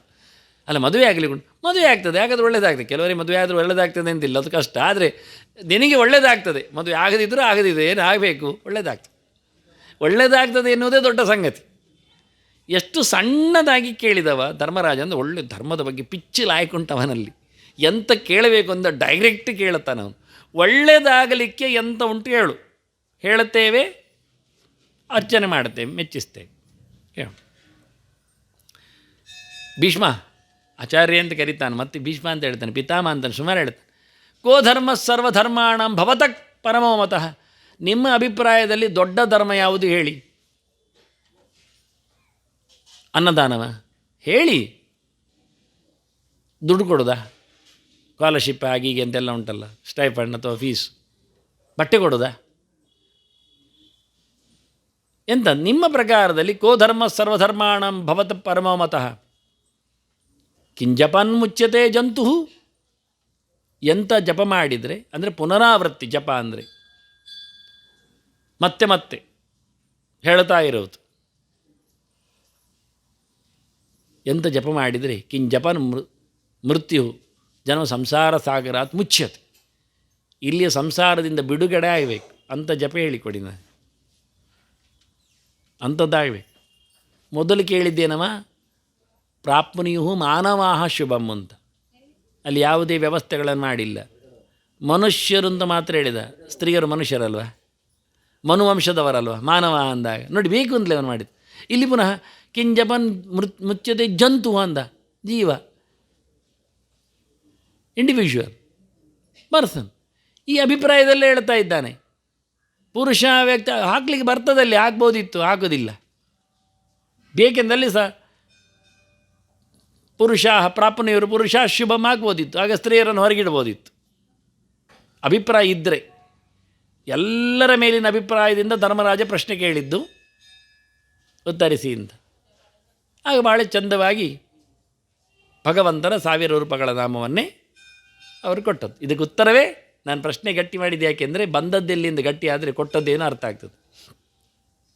ಭಗವಂತನ 1000 ರೂಪನಾಮಗಳನ್ನು ಹೇಳು, ಒಳ್ಳೆಯದಾಗ್ತದೆ, ಒಳ್ಳೆಯದಾಗಲೇಬೇಕು. ಅದರ ಆಚಿನ ದೊಡ್ಡ ಸಂಗತಿ ಇಲ್ಲ, ನಾನು ಕಲಿತದ್ದರಲ್ಲಿ ದೊಡ್ಡ ವಿಷಯ ಅಂತ. ಇಂತಹ ಭಗವಂತನ 1000 ರೂಪಗಳನ್ನು ಹೊರಗೆ ತಂದವರೇ ಕೃಷ್ಣ ಭೀಷ್ಮನ ಬಾಯಲ್ಲಿ. ಅದನ್ನೇ ಹೇಳಿದ್ದು, ತ್ವತ್ಕೀರ್ತಿಯು ತ್ವಯಿ ಸಂಸ್ಥಿತ ಪ್ರವಕ್ಷ್ಯಾಮಿ ಅಖಿಲಾನ್ ಧರ್ಮಾನ್. ಎಲ್ಲ ಧರ್ಮ ನಿನ್ನೊಳಗಿದ್ದು ಹೇಳುತ್ತೇನೆ. ಅಷ್ಟೇ ಅಲ್ಲದೆ ಸೂಕ್ಷ್ಮಂ ತತ್ವ ಅಪೀತಿ, ಅತ್ಯಂತ ಸೂಕ್ಷ್ಮವಾದ ನಿನಗೆ ಗೊತ್ತಿಲ್ಲದ ವೇದಾಂತ ತತ್ವಗಳಿದ್ದರೂ ಅವನು ಕೇಳಲಿಕ್ಕೆ ಬಂದರೆ ಹೇಳಲಿಕ್ಕೆ ನಾನಿದ್ದೇನೆ ಅಂತ ಹೇಳಿಬಿಟ್ಟು. ಯಾಕೆಂದರೆ ಭೀಷ್ಮನಿಗಿಂತ ದೊಡ್ಡವ ಧರ್ಮರಾಜ, ವರ್ಷದಲ್ಲೆಲ್ಲ ಯೋಗ್ಯತೆಯಲ್ಲಿ. ಅವನು ಯಮನೆ, ಧರ್ಮದ ದೇವತೆ. ಇವ ಧರ್ಮವನ್ನು ಕಲಿತವ, ಇವ ವಸು, ಅವನಿಗಿಂತ ಕೆಳಗಿನ ಯೋಗ್ಯತೆಯಲ್ಲಿ. ಆದರೆ ಅಜ್ಜ ಮೊಮ್ಮಗನಿಗೆ ಕೊಡಬೇಕೆನ್ನುವುದು ನಿಯಮ, ಆದ್ದರಿಂದ ಕೊಡಲಿಕ್ಕೆ ಕೇಳಿದ ಹೇಳ್ತಾ ಇದ್ದಾನೆ. ಅದಕ್ಕೆ ಭೀಷ್ಮರು ಗೊತ್ತಿದ್ದೆ, ಕೃಷ್ಣ ನೀನೇ ಹೇಳಿದ್ದು, ಸರಿ ನಾನೇ ಹೇಳ್ತೇನೆ ನಿನ್ನೊಳಗಿದ್ದುಕೊಂಡು ಅಂತ ಹೇಳಿ. ಅದರಿಂದ ಸೂಕ್ಷ್ಮ ತತ್ವ ಯಾವುದು ಅಂದರೆ ಭಗವಂತನ ಬಗ್ಗೆಯೂ ಹೇಳಿದ್ದಾನೆ ಭೀಷ್ಮ, ಕೃಷ್ಣ ಒಳಗಿರಲಾಗಿ. ಹಾಗಾಗಿ ಕೃಷ್ಣನ ವಿಶೇಷವಾದ ಸನ್ನಿಧಾನದಿಂದ ಹೊರಹೊಮ್ಮಿರತಕ್ಕ ದೇವರದ್ದೇ 1000 ಹೆಸರುಗಳು, ಅಂದರೆ 1000 ರೂಪಗಳ ಹೆಸರುಗಳು. ಇದು ಗಮನಿಸಬೇಕಾದ್ದು. ಹಾಗಾಗಿ ನಾವು ಬರೆಯುವುದಿಲ್ಲ, ಎಲ್ಲ ಕಡೆ ತಪ್ಪಾಗಿ ಬರಿತಾ ಇದ್ದೇವೆ. ಅದನ್ನು ತಪ್ಪಿಸಿಕೊಳ್ಳಲಿಕ್ಕೆ ಆಗ್ತಾನೂ ಇಲ್ಲ. ಯಾಕೆಂದರೆ ಹಾಗೇ ಬಂದಾಗಿದೆ. ನನ್ನ ಹೊತ್ತಗೆಗಳಲ್ಲಿ ಹಾಗಿಲ್ಲ. ನನ್ನ ಹೊತ್ತಗೆಗಳು ಪ್ರಿಂಟಾಗಿ ಬಂದಿದ್ದರೆ ವಿಷ್ಣು ಸಹಸ್ರ ರೂಪನಾಮ ಸ್ತೋತ್ರಂ ಅಂತಲೇ ಇರುತ್ತು. ಭಗವಂತನ 1000 ರೂಪದ ಹೆಸರಿನ ಸ್ತೋತ್ರ ಇದು ಅಂತ. ಉಳಿದವರಿದ್ದಕ್ಕೇನು ವ್ಯತ್ಯಾಸ ಕೇಳಿದರೆ, ಈಗ ಗಣಪತಿಯ 100 ಹೆಸರು ನಮಗೆ ಗೊತ್ತಿರ್ತದೆ. 1000 ಬೇಕು ಅಂತೇಳಿ 1000 ಹೆಸರು ಕೊಡ್ತಾರೆ. ಗಣೇಶ ಸಹಸ್ರ ನಾಮ ಆವಳಿ. ಆವಳಿ ಅಂದರೆ ಪಟ್ಟಿ ಅಂತ ಅರ್ಥ, ಅದರದ್ದು ರಾಶಿ ಅಂತ. ಗಣೇಶನ, ಒಬ್ಬ ಗಣೇಶ, ಅವನ 1000 ಹೆಸರುಗಳು. 1000 ಹೆಸರುಗಳು ಅಂದರೆ ಆನೆ ಮೋರೆ, ಅಗಲವಾದ ಕಿವಿ, ಉದ್ದ ಸೊಂಡಿಲು, ದೊಡ್ಡ ಹೊಟ್ಟೆ, ಇದನ್ನೇ ಬಹಳ ಆವೃತ್ತಿ ಹೇಳ್ತಾರೆ ಅವರು. ಯಾಕೆ ಗಜಾನನ, ಹಸ್ತಿವದನ ಹಾಗೆಲ್ಲ ಹೇಳ್ತಾ ಬರ್ತಾರೆ. ಒಂದಕ್ಕೆ ಬೇರೆ ಬೇರೆ ಕಾಂಬಿನೇಷನ್ಸ್ಗಳು ಇರಲಿ. ಅಂದು ಒಂದೇ ಗಣೇಶನ 1000 ಹೆಸರುಗಳನ್ನು ಕೊಡೋದು, ಪಟ್ಟಿ ಮಾಡೋದು. ಕೆಲವೊಮ್ಮೆ ಒಂದಕ್ಕೆ ತುಂಬ ಹೆಸರು ಹೇಳೋದಿಲ್ವ, ನಾವು ಕೊಡ್ತೇವೆ. ಪದ್ಮ ಅಂತೇವೆ, ತಾವರೆ ಅಂತೇವೆ, ಕಮಲ ಅಂತೇವೆ, ಹಾಗೆ ಹೆಸರುಗಳು. ವಸ್ತು ಬೇರೆ ಇಲ್ಲ, ಒಂದೇ. ಆದರೆ ಇಲ್ಲಿ ಹಾಗಲ್ಲ. ಇಲ್ಲಿ ನಾರಾಯಣನ 1000 ರೂಪಗಳ ಹೆಸರುಗಳು. ಹೇಗೆ ಅಂದರೆ ದೇವರ 10 ರೂಪಗಳುಂಟು, ಮತ್ಸ್ಯ, ಕೂರ್ಮ, ವರಾಹ ಅಂತ ಬೇರೆ ಬೇರೆ ಇಲ್ವಾ? ಅದು ಒಬ್ಬನದ್ದೇ 10 ಹೆಸರಲ್ಲ, ಅದು 10 ರೂಪ, ಫಾರ್ಮ್ಸ್. ಹಾಗೆ ದೇವರ 10 ರೂಪಗಳಿದ್ದಾಗೆ, 5 ರೂಪಗಳಿದ್ದಾಗೆ, 12 ರೂಪಗಳಿದ್ದಾಗೆ, 24 ರೂಪಗಳಿದ್ದಾಗೆ, 51 ರೂಪಗಳಿದ್ದಾಗೆ, 100 ರೂಪಗಳಿದ್ದಾಗೆ, 1000 ರೂಪಗಳಿತ್ತು ಪಟ್ಟಿ. ಇದು ಕಲಿಬೇಕಾದ ನಾವು. ಇದು 1000 ಹೆಸರಲ್ಲ. ಹೆಸರು ಸುಲಭ, ದೇವರಿಗೆ ಏನು ಕೊಡಲಿಕ್ಕೆ ಬರ್ತದೆ. ಹೆಸರಿನ ವಿಷಯವೇ ಅಲ್ಲ. ಎಂಥ ಹೆಸರು ಕೊಟ್ಟರು ದೇವರದ್ದೇ. ದೇವರ ರೂಪವನ್ನು ಐಡೆಂಟಿಫೈ ಮಾಡಿ. ಮತ್ಸ್ಯ ಆಯಿತು ಒಂದು, ಅದಕ್ಕೆ ನೀವು ಮೀನ ಹೇಳಿ, ಕಚ್ಚಪ ಹೇಳಿ, ಪ್ರೋಸ್ಟೀಶ ಹೇಳಿ, ಏನೇ ಹೇಳಿ, ಅದು ಒಬ್ಬನಿಗೆ ಹೇಳಿದ್ದು ನೀವು. ಆಗಲ್ಲ. ಇನ್ನೊಂದು ರೂಪ ಅದು ಕೂರ್ಮ ಹೇಳುತ್ತೆ. ಅಲ್ಲ, ಹಾಗಾದರೆ ದೇವರದ್ದು ಅಷ್ಟು ರೂಪಗಳಿಗೆ ಸೇಮ್ ನೇಮ್ ಇರ್ಬೋದಾ? ಇರ್ಬೋದಲ್ಲ, ನಮಗೇನಂತೆ. ಈಗ 10 ಅವತಾರದಲ್ಲಿಯೇ ರಾಮ 2 ಇಲ್ವಾ? ಮತ್ಸ್ಯ, ಕೂರ್ಮ, ವರಾಹ, ನರಸಿಂಹ, ವಾಮನ, ರಾಮ, ಕೃಷ್ಣ, ಬುದ್ಧ, ಕಲ್ಕಿ. ಅದು 6ನೇದು ಮತ್ತು 7ನೇದು ರಾಮಮಯ. ಅದು ಗುರುತು ಮಾಡಲಿಕ್ಕೋಸ್ಕರ ನಾವು ಪರಶುರಾಮ ರಾಮ ಅಂದದ್ದು. ಅದು ಪರಶು ಇಟ್ಕೊಂಡಿದ್ದಾನೆ ಅವನನ್ನು, ಇವಾಗ ಕೋದಂಡ ಇಟ್ಕೊಂಡಿದ್ದಾನೆ, ಇವಾಗ ಕೋದಂಡ ರಾಮ. ಡಿಫ್ರೆಂಟ್ ಮಾಡಲಿಕ್ಕೋಸ್ಕರ ಪರಶು ಅಂತ ಸೇರಿಸಿದ್ದು. ಹೆಸರು ರಾಮ ಅಂತಲೇ, ಕರ್ದದ್ದಮ್ಮ ರಾಮ ಅಂತಲೇ, ರೇಣುಕೆ ಓ ರಾಮ ಅಂತಲೇ ಕರ್ದದ್ದು. ಮತ್ತೆ ಕೈಯಲ್ಲಿ ಇಟ್ಕೊಂಡದ್ದು ಪರಶು. ಆದ್ದರಿಂದ 10ರಲ್ಲೇ ಒಂದೇ ಹೆಸರಿನದ್ದು 2 ಇದ್ದಾರಾದರೆ ವ್ಯಕ್ತಿ ಬೇರೆ ಅಲ್ವಾ, ರೂಪ ಬೇರೆ ಇಲ್ವಾ? ಆದ್ದರಿಂದ ಭಗವಂತನ 1000 ರೂಪಗಳಲ್ಲಿ ಎಷ್ಟು ಬಾರಿ ಎಷ್ಟೇ ಬರಲಿ ನಮಗೆ ಸಮಸ್ಯೆ ಇಲ್ಲ, ರೂಪಭೇದಗಳು. ಕೃಷ್ಣನ 2 ಇರಲಿಲ್ವ? ಮತ್ತಿಬ್ಬರು ಇರಲಿಲ್ವ? ಇಲ್ಲಿಬ್ಬರು ಇರಲಿಲ್ವ? ಎಂತಾಯ್ತದು? 6 ಆಯಿತು. ಕೃಷ್ಣ ಷಡಾಕ್ಷರ ಆಯಿತು. ಈಗ ಷಡ್ ರೂಪ ಆಯ್ತು, ಷಡಾಕ್ಷರ ಮಾತ್ರ ಅಲ್ಲ.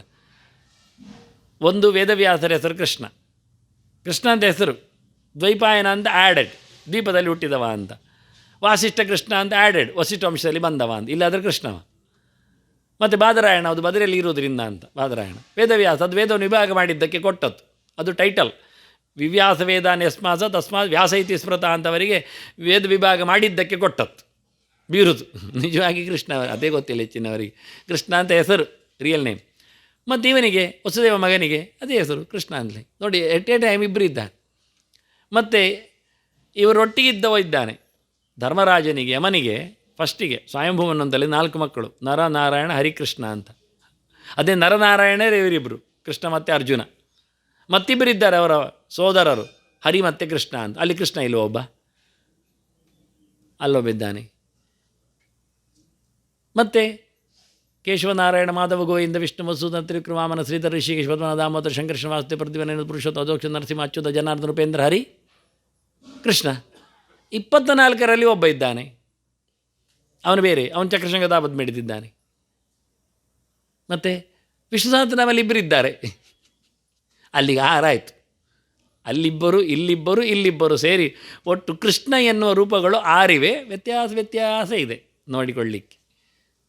ಹೀಗಾಗಿ 6 ಕೃಷ್ಣರನ್ನು ನಾವು ಒಟ್ಟಿಗೆ ಇಷ್ಟು ರೂಪಗಳಲ್ಲಿ ನೋಡಲಿಕ್ಕೆ ಬರ್ತದೆ. ಇರಲಿ, ಈಗ ವಿಷ್ಣು ಸಹಸ್ರ ರೂಪನಾಮ ಸ್ತೋತ್ರದಲ್ಲಿ ಭಗವಂತನ ಅಷ್ಟು ರೂಪಗಳು ವಿಶೇಷವಾಗಿ ನಮ್ಮ ದೇಹದಲ್ಲಿ ನೆಲೆಗೊಂಡಿವೆ. ಹೇಳಲಿಕ್ಕೆ ಬೇಕಾದ ವಿಷಯ ಅದು ಪ್ರಧಾನವಾದದ್ದು. ಇದನ್ನು ಆಚಾರ್ಯ ಮಧ್ವರೇ ತೋರಿಸಿಕೊಟ್ಟದ್ದು. ಅರ್ಥ ಕೊಟ್ಟದನ್ನು ಹೊರಗೆ ತಂದದ್ದಷ್ಟೇ ಅಲ್ಲದೆ ಇದು ಬೃಹತೀ ಸಹಸ್ರ ವೇದಮಂತ್ರಕ್ಕೆ ಸಂಬಂಧಿಸಿದೆ. ಅದು ಐತರೇಯದಲ್ಲಿ ಬರ್ತದೆ. ಐತರೇಯ ಆರಣ್ಯಕದನ್ನು ತಿಳಿಸಿಪಡಿಸ್ತದೆ. ಇದು ನಮ್ಮ ದೇಹದಲ್ಲಿ ಇರತಕ್ಕಂಥ ಕಥೆ. ಈ 1000 ರೂಪಗಳು ನಮಗೆ ಯಾಕೆ ಬೇಕು ಕೇಳಿದರೆ, ಚರಕ ಸಂಹಿತೆಯಲ್ಲಿ ಒಂದು ಮಾತು ಹೇಳುತ್ತಾನ ವೈದ್ಯ, ಸ್ತುವನ್ನಾಮ ಸಹಸ್ರೇಣ ಜ್ವರಾನ್ ಸರ್ವಾನ್ ವ್ಯಪೋಹತಿ ಅಂತ. ಎಂತಹ ಜ್ವರಗಳಿದ್ದರೂ ಹೋಗ್ತದೆ ಅಂತ. ಇದು ಥೆರಪಿ. ಒಂದು ದೃಷ್ಟಿಯಿಂದ ವರ್ಡ್ ಥೆರಪಿ ಇದ್ದಾಗೆ, ಸೌಂಡ್ ಥೆರಪಿ ಇದ್ದಾಗೆ, ಶಬ್ದಗಳ ವಿಶೇಷವಾದ ಚಿಕಿತ್ಸೆ ಇದು. 1000 ಭಗವಂತನ ನಾಮಗಳನ್ನು, ರೂಪನಾಮಗಳನ್ನು ಚಾಂಟ್ ಮಾಡಿದರೆ ಖಂಡಿತವಾಗಿಯೂ ಅವನ ಜ್ವರ ಶಾಂತ ಆಗ್ತದೆ, ಒಳ್ಳೆಯ ರೀತಿಯಿಂದ ಹತೋಟಿಗೆ ಬರ್ತದೆ. ಅಲ್ಲ, ಅವನಿಗೆ ಹಾಗೆ ಹೇಳಲಿಕ್ಕೆ ಆಗೋದಿಲ್ಲ, ಯಾರಾದರೂ ಹೇಳಿದರೆ ಆಗ್ಬೋದಾ? ಆಗ್ತದೆ. ಅವನಿಗೆ ಕೇಳುವಾಗೆ ಹೇಳಬೇಕಾಗ್ತದೆ, ಅವನ ಮುಟ್ಟಿಕೊಂಡು ಹೇಳಬೇಕಾಗ್ತದೆ. ಆದರೆ ಒಬ್ಬನಿಗೆ ಹಸಿವೆ ಆಗ್ತಾ ಉಂಟು, ಊಟ ಮಾಡಲಿಕ್ಕೆ ಆಗೋದಿಲ್ಲ ಹೇಳಿದ್ರೆ ಇನ್ನೊಬ್ಬ ಊಟ ಮಾಡಿದರೆ ಆಗ್ತದೆ, ಕೇಳಿದರೆ ಆಗ್ತದೆ ಕೆಲವೊಮ್ಮೆ. ಆದರೆ ನಾವು ಆಗ್ತದೆ ಹೇಳಬೇಕಾಗ್ತದೆ ಕಷ್ಟದಲ್ಲಿ. ಹೀಗೆಲ್ಲ ಕತೆ ಇರ್ತದೆ. ಇರಲಿ, ಅಂತೂ ಆದಷ್ಟು ನಾವೇ ಮಾಡಲಿಕ್ಕೆ ಹೆಚ್ಚಿನವರಿಗೆಲ್ಲ ಪ್ರಾಯಶ್ಚಿತ್ತಗಳು ಹೇಳುವ. ಇವತ್ತು ಯಾವುದು ಬೃಹತ್ ಪರಾಶರ ಹೊರಾಶಾಸ್ತ್ರದಲ್ಲಿ ವಿಷ್ಣು ಸಹಸ್ರನಾಮ ರೂಪಸ್ತೋತ್ರವನ್ನು ಪ್ರಾಯಶ್ಚಿತ್ತವಾಗಿ ಹೇಳುತ್ತಾರೆ. ಆದರೆ ಇವತ್ತು ಅದು ಹೇಳುವುದಿಲ್ಲ. ಯಾಕೆ ಹೇಳಿದ ತಕ್ಷಣ ಅದು ಭಟ್ರ ಹತ್ರ ಮಾಡಿಸೋದು ಪಾರಾಯಣ ಅಂತ ಕೇಳ್ತಾರೆ. ಇವರು ಮಾಡೋದಿಲ್ಲ. 12 ಸರ್ತಿ ಮಾಡಿದರೆ ಒಳ್ಳೆಯದು. ಫಸ್ಟ್ ಥೆರಪಿಯ ಕ್ರಮ ದಿನಕ್ಕೆ 12 ಮಾಡಿದರೆ ಭಾರಿ ಒಳ್ಳೆಯದೇ.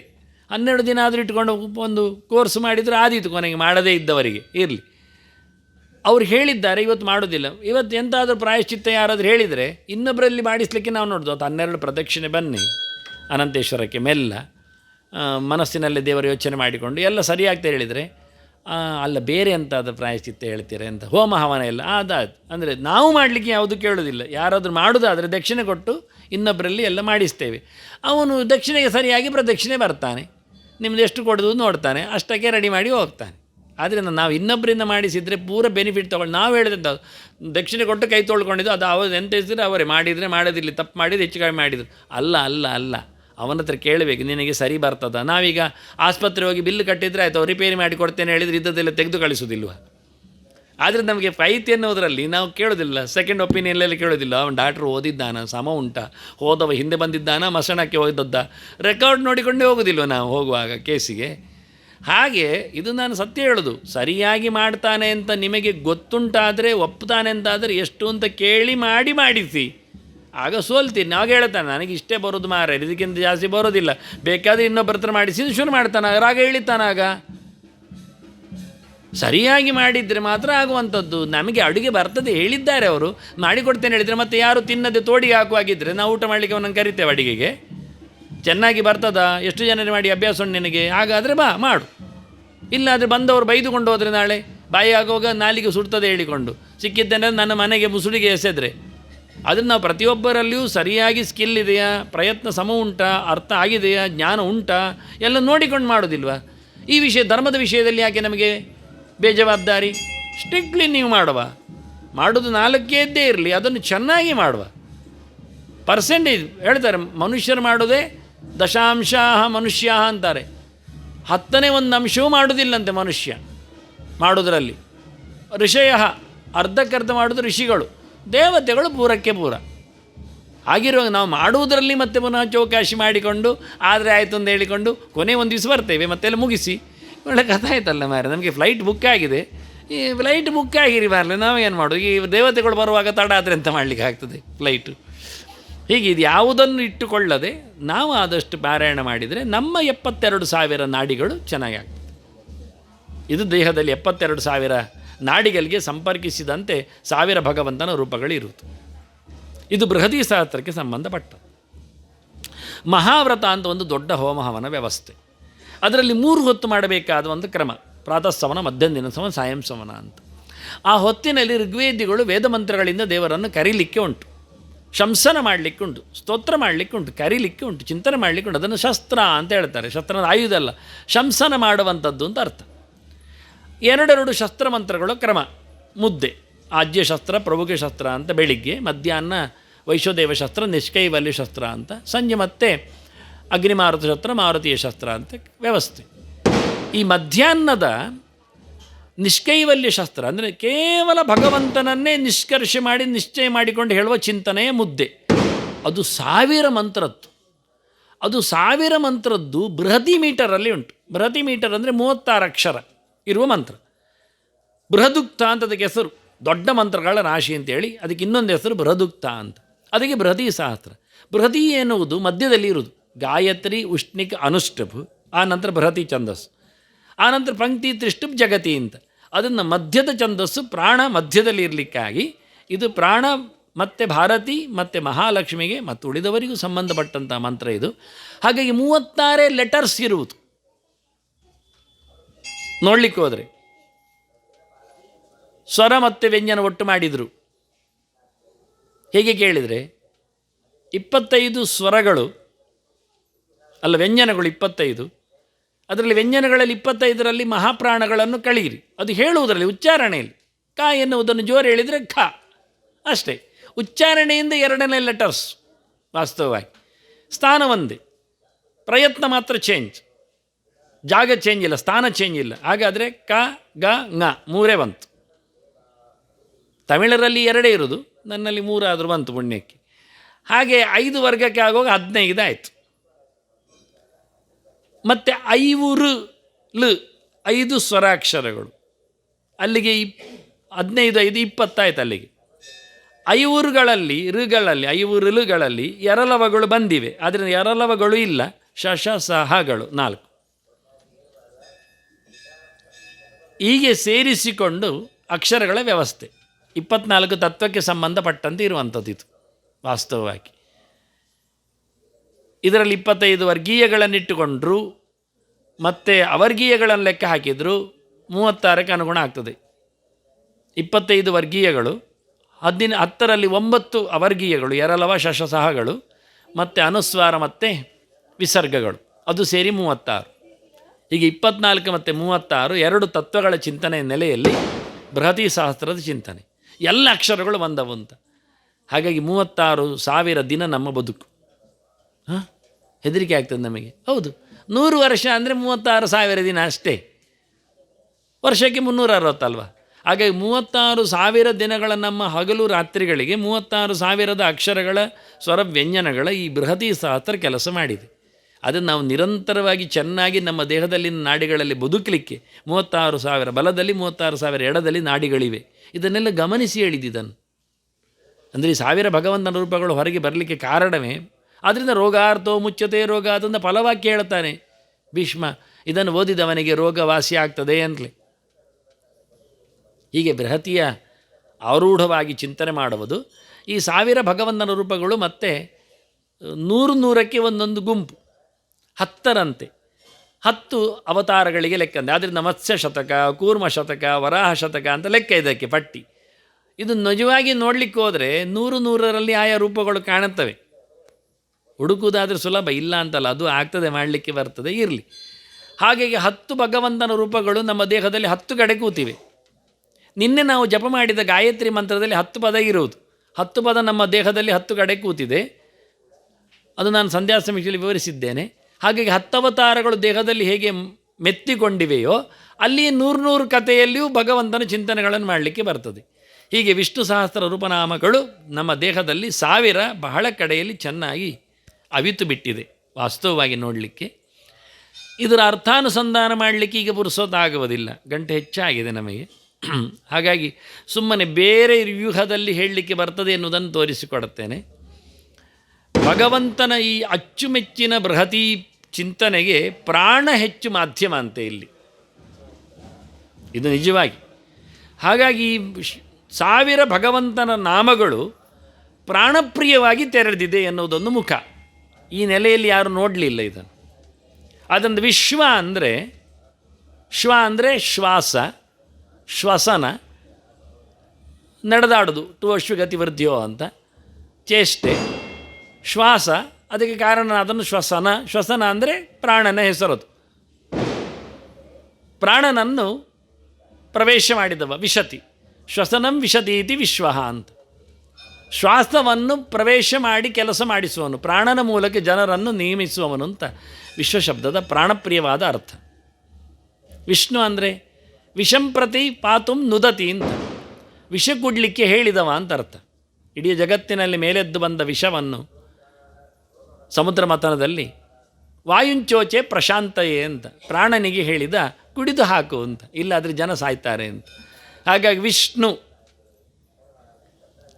ಷಡ್ಕ ಅರ, ಅಂದರೆ ಜ್ಞಾನ, ವರಿತಿ ಜ್ಞಾನ ಉದ್ದಿಷ್ಟಂ. ಷಡ್ಕ ಅಂದರೆ 6, ಜ್ಞಾನೇಂದ್ರಿಯಗಳು 6, ಕಣ್ಣು ಕಿವಿ ಮೂಗಿನ ಜೊತೆಯಲ್ಲಿ ಮನಸ್ಸು ಸೇರಿ, ಅಂತರಿಂದ್ರಿಯ ಸೇರಿ, ಇವುಗಳನ್ನು ಚೆನ್ನಾಗಿ ನೇಮಿಸುವವ ಇರುವವ 6 ರೂಪದ ಪ್ರಾಣ. ಕಳೆದ ಬಾರಿ ಹೇಳಿದ್ದೇನೆ 6ನೇವ ಯಾರು ಅಂತ. 6 ಪ್ರಾಣರನ್ನು ಚೆನ್ನಾಗಿ ರಮಿಸುವವ, ಆನಂದಗೊಳಿಸುವವ, ಆ ಪ್ರಾಣನಿಗೆ ಪ್ರಾಣನಾಗಿ ನಿಂತವ ಭಗವಂತ ವಷಟ್ಕಾರ. ಭೂತ ಭವ್ಯ ಭವತ್ ಪ್ರಭು, ಇದು ಭೀಷ್ಮ ಹೇಳುವುದು. ಆಗ ರಿವೀಲ್ ಆಗ್ತಾ ಇರುವ ನಾಮ ಇದು. ಆಗ ಚಿಂತನೆಯಲ್ಲಿ ಭಗವಂತನ ರೂಪದ ದರ್ಶನ. ಭೂತ ಅವತಾರನಾದ ಹನುಮಪ್ಪನಿಗೆ, ಭವ್ಯ ಅವತಾರರಾದ ಮಧ್ವರಿಗೆ, ಭವತ್ ಅವತಾರ ನೆನೆಸಿದ ಭೀಮನಿಗೆ ಪ್ರಭುವಾಗಿ ನಿಂತ ಕೃಷ್ಣ ಅಂತ. ಭೂತಭವ್ಯ ಭವತ್ ಪ್ರಭು, 3 ಅವತಾರದ ಭಗವಂತನ, 3 ಅವತಾರದ ಆಚಾರ್ಯರ ಪ್ರಾಣನ ಪ್ರಿಯನಾದವ ಅಂತ ಅರ್ಥ. ಇದು 3 ಕಾಲದಲ್ಲಿ ಇದರ ಚಿಂತಕರು ಇರ್ತಾರೆ ಅನ್ನುವ ನೆಲೆಯಲ್ಲಿ ಇದಕ್ಕೆ ಅರ್ಥ. ಮತ್ತೆ ಯಾವಾಗ ಹನುಮೋಪಾಸಕರು ಇರ್ತಾರೆ, ಮಧ್ವೋಪಾಸಕರು ಇರ್ತಾರೆ, ಭೀಮೋಪಾಸಕರು ಇರ್ತಾರೆ, ಅವನ ಜ್ಞಾನದ ನೆಲೆಯಲ್ಲಿ, ಅವನ ಆದರ್ಶದ ಚಿಂತನೆಯಲ್ಲಿ ಅಂತ. ಇದು ಹೀಗೆ 1000ಕ್ಕೆ ಹೇಳೋದಿಲ್ಲ, ಪುರುಷೋತ್ ಕಮ್ಮಿ ಇದೆ. ಕೊನೆಯದೇಳಿ ಮುಗಿಸ್ತೇನೆ. ರಥಾಂಗಪಾಣಿ ಅಕ್ಷೋಭ್ಯ ಸರ್ವಪ್ರಹರಣಾಯುಧ. ರಥಾಂಗ, ರಥದ ಅಂಗ, ಶರೀರಂ ರಥಮೇವಚ, ರಥದ ಪ್ರಧಾನ ಅಂಗ ಅದು ಮೂಗುವೆ ಅಲ್ವ, ಮತ್ತೆಂಥದ್ದು. ಅದನ್ನು ಹಿಡಿದವ ಅಂತ ನಿಜವಾಗಿ ಹೌದು. ಉಸಿರು ಹಿಡಿದವ ಭಗವಂತ, ಉಸಿರು ನಿಯಾಮಕನಾದ ಪ್ರಾಣನನ್ನು ಎತ್ತಿ ಹಿಡಿದವ. ಎಷ್ಟು ಸಮಯದವರೆಗೆ ನಮ್ಮ ದೇಹದಲ್ಲಿ ಉಸಿರಿನ ನೆಲೆಯಲ್ಲಿ ಪ್ರಾಣನನ್ನು ಭಗವಂತ ಕೈಯಲ್ಲಿ ಎತ್ತಿ ಹಿಡಿತಾನೋ ಅಷ್ಟು ಸಮಯ ನಾವಿರುತ್ತೇವೆ. ಇಲ್ಲಾದರೆ ಶರೀರದಲ್ಲಿ, ರಥದಲ್ಲಿ ನಾವು ಇಲ್ಲ ಆಗ್ತೇವೆ. ಅಕ್ಷೋಭಯ, ಎಂ ಅಂದರೆ ಎಂ ಇರ್ತಿ, ಅದು ವಾಯುದೇವರ ಬೀಜ, ಎಂ ಬೀಜ. ಪ್ರಾಣನನ್ನು ಅಕ್ಷೋಭನನ್ನಾಗಿಸಿದವ. ಕ್ಷೋಭ ಅಂದರೆ ಹಾಳಾಗುವುದು, ಹೆಚ್ಚು ಕಡಿಮೆ ಆಗುವುದು, ಎಲ್ಲ ಕ್ಷೋಭೆ, ಗದ್ದಲ. ಅಕ್ಷೋಭ ಅಂದರೆ ಏನು ಹೆಚ್ಚು ಕಡಿಮೆ ಇಲ್ಲದೆ, ಯಾರ ಪೆಟ್ಟು ಪುಡೆಗೂ ಏನೂ ಆಗದವ. ಅಕಣಾಶ್ಮಸಮ, ತಂಟೆ ಯಾರದ್ದು ಬಂದರೂ ಯಾವುದಕ್ಕೂ ವಾಯು ಏನು ಅಲ್ಲಾಡುವುದಿಲ್ಲ ಅನ್ನುವಂಥ ಗಟ್ಟಿ ಮಾಡಿದ ವ್ಯವಸ್ಥೆ. ಎಂ ಅಕ್ಷೋಭಯತೀತಿ ಅಕ್ಷೋಭ್ಯ, ಪ್ರಾಣನನ್ನು ಚೆನ್ನಾಗಿಟ್ಟವ. ಯಾವ ದೇವತೆಗಳನ್ನು ಹಾಗೆ ಎತ್ತಿಡಲಿಲ್ಲ ಭಗವಂತ. ಪ್ರಾಣಪ್ರಿಯನಾಗಿ ಪ್ರಾಣನಿಗೆ ಇಂಬು ಕೊಟ್ಟಿದ್ದಾನೆ ಅಂತ. ಸರ್ವಪ್ರಹರಣ ಆಯುಸ್ಸು, ಅದನ್ನು ಧತ್ತೆ. ಎಲ್ಲರನ್ನು ಹೊಡೆದಾಕುವುದು ಯಾವುದನ್ನು? ಸರ್ವಹರಣ ಹರ. ಹರಣ ಅಂದರೆ ಪ್ರಾಣಕ್ಕೆ ಹೆಸರು. ಸರ್ವಪ್ರಹರಣ ಅಂದರೆ ಎಲ್ಲರ ಪ್ರಾಣವನ್ನು ಹರಣ ಮಾಡುವವ. ಅಂತಹ ಆಯುಸ್ಸಿನ ದೇವತೆ ವಾಯು, ಆಯು ಎರಡು ಒಂದೇ. ಹಾಗಾಗಿ ಅದನ್ನು ಧತ್ತೆ ಒತ್ತಿದ್ದಾನೆ. ಎಲ್ಲರ ಪ್ರಾಣಹರಣ ಮಾಡತಕ್ಕ ಪ್ರಾಣನನ್ನು ಆಯುಷ್ಯದ ಮಾಧ್ಯಮದಲ್ಲಿ, ಆಗ ಉಸಿರಿನ ಮಾಧ್ಯಮದಲ್ಲಿ, ಈಗ ಕಾಲದ ಮಾಧ್ಯಮದಲ್ಲಿ ಎತ್ತಿಡಿದಿದ್ದಾನೆ ಅಂತ ಅರ್ಥ. ಹೀಗೆ ಪ್ರಾಣನ ಮಾಧ್ಯಮದಲ್ಲಿಯೂ ಸಮಗ್ರವಾಗಿ ಬೃಹತಿ ಹೇಳಿಕೊಂಡಂತೆ, ಇದು ಬೃಹತಿ ಹೇಳಿದ್ದು, ಇದೇನು ನನ್ನದು ಸಾಹಸ ಅಲ್ಲ, ಅದು ಹೇಳಿಕೊಂಡ ರೀತಿ ಮಾಡಿದ ವ್ಯಾಖ್ಯಾನ ನಾನೇ ಅಷ್ಟೇ ಹೊರತು ಆ ಹೊಸ ವ್ಯೂ ಚಿಂತನೆ ನನ್ನದು ಹೊಸತು. ಅಂದರೆ ಇದು ಯಾರಾದರೂ ಮಾಡಿದ್ದಾರೆ ಅಲ್ಲಿ ಕೇಳಲಿಕ್ಕೆ ಮತ್ತೆ ಬರಬೇಡಿ, ಎಲ್ಲಿ ಇಲ್ಲದ್ದು ಹೀಗೂ ಮಾಡಲಿಕ್ಕೆ ಉಂಟು ಅಂತ ಇಡೀ ಸಮಗ್ರವಾಗಿ ಮಾಡಬೇಕಾದ್ದು. ಮತ್ತು ಅನುಸಂಧಾನ ನೆಲೆಯಲ್ಲಿ ಬರೆದಿಡುವ ಮುಖ್ಯ ವಿಷಯ ಅಲ್ಲ. ಯಾಕೆ ಎಲ್ಲ ಬರೆದದ್ದೇ ಯಾರು ನೋಡುವುದಿಲ್ಲ, ಹೆಚ್ಚಾಗಿ ಹೇಳಿದ್ದೇ ಕೇಳೋದು, ಇನ್ನು ಬರೆದದ್ದು ಓದುವುದಿಲ್ಲ. ಹೀಗಾಗಿ ವ್ಯೂ ಆದರೂ ತೋರಿಸಿಕೊಡುವಂಥದ್ದು ಈ ನೆಲೆಯಲ್ಲಿ ಬೃಹತಿಯ ಜೊತೆಯಲ್ಲಿ ಬಹಳ ದೊಡ್ಡ ಮಟ್ಟಿನ ಭಗವಂತನ 1000 ರೂಪಗಳ ಅನುಸಂಧಾನ. ಹಾಗಾಗಿ ಯಾವುದೋ ಹೇಳಬಹುದಲ್ಲ ಅಂತ ಹೇಳಬೇಡಿ, ಇದುವೇ ಹೇಳಬೇಕೆನ್ನುವುದನ್ನು ಹೇಳಿಕೊಳ್ಳಿ. ಮತ್ತು ಯಾವುದು ಈ ಸ್ಥಾನದಲ್ಲಿ ಬರುವುದಿಲ್ಲ. ಭಗವಂತನ 1000 ರೂಪಗಳ ನಾಮಸ್ತೋತ್ರಕ್ಕೆ ಸರಿಸಾಟಿಯಾದ ಮತ್ತೊಂದು ವಸ್ತುವೇ ಇಲ್ಲ. 107 ಶ್ಲೋಕಕ್ಕೂ ಅದು 15 ನಿಮಿಷ ಮ್ಯಾಕ್ಸಿಮಮ್ ತಗೊಳ್ಳುವಂಥದ್ದು. ಅಷ್ಟಕ್ಕೆ ಅದರದ್ದು ಬುಡ ಕಡೆಯೆಲ್ಲ ಹೇಳಬೇಕಾಗಿಲ್ಲ. ಶುರು ಮಾಡೋದು ವಿಶ್ವ ಶುರು ಮಾಡೋದು ಸರ್ವಪ್ರಾಣಾಯದ ಅಲ್ಲೇ ನಿಲ್ಲಿಸ್ಬೋದು, ಏನು ಸಮಸ್ಯೆ ಏನಿಲ್ಲ. ಹಾಗಾಗಿ ಇದನ್ನಾದರೂ ಪ್ರತಿನಿತ್ಯ ಪ್ರತಿಯೊಬ್ಬರೂ, ಅದಕ್ಕೆ ಉಪನಯನ ಆಗಬೇಕಾ ಅಂತ ಕೇಳೋದು ಬೇಡ, ಅದಕ್ಕೆ ಮದುವೆ ಆಗಬೇಕಾ ಅಂತ ಯೋಚನೆ ಮಾಡೋದು ಬೇಡ, ಅಥವಾ ಯಾರಾದರೂ ಮನೆಯಲ್ಲಿ ಇಲ್ಲಲ್ಲ, ಹೋದ್ರಲ್ಲ, ಕಳೆದೋದ್ರಲ್ಲ, ಗಂಡ ಸತ್ತ, ಹೆಂಡತಿ ಸತ್ಲು, ಯಾವುದೂ ಆಗದೇ ಇರಲಿ.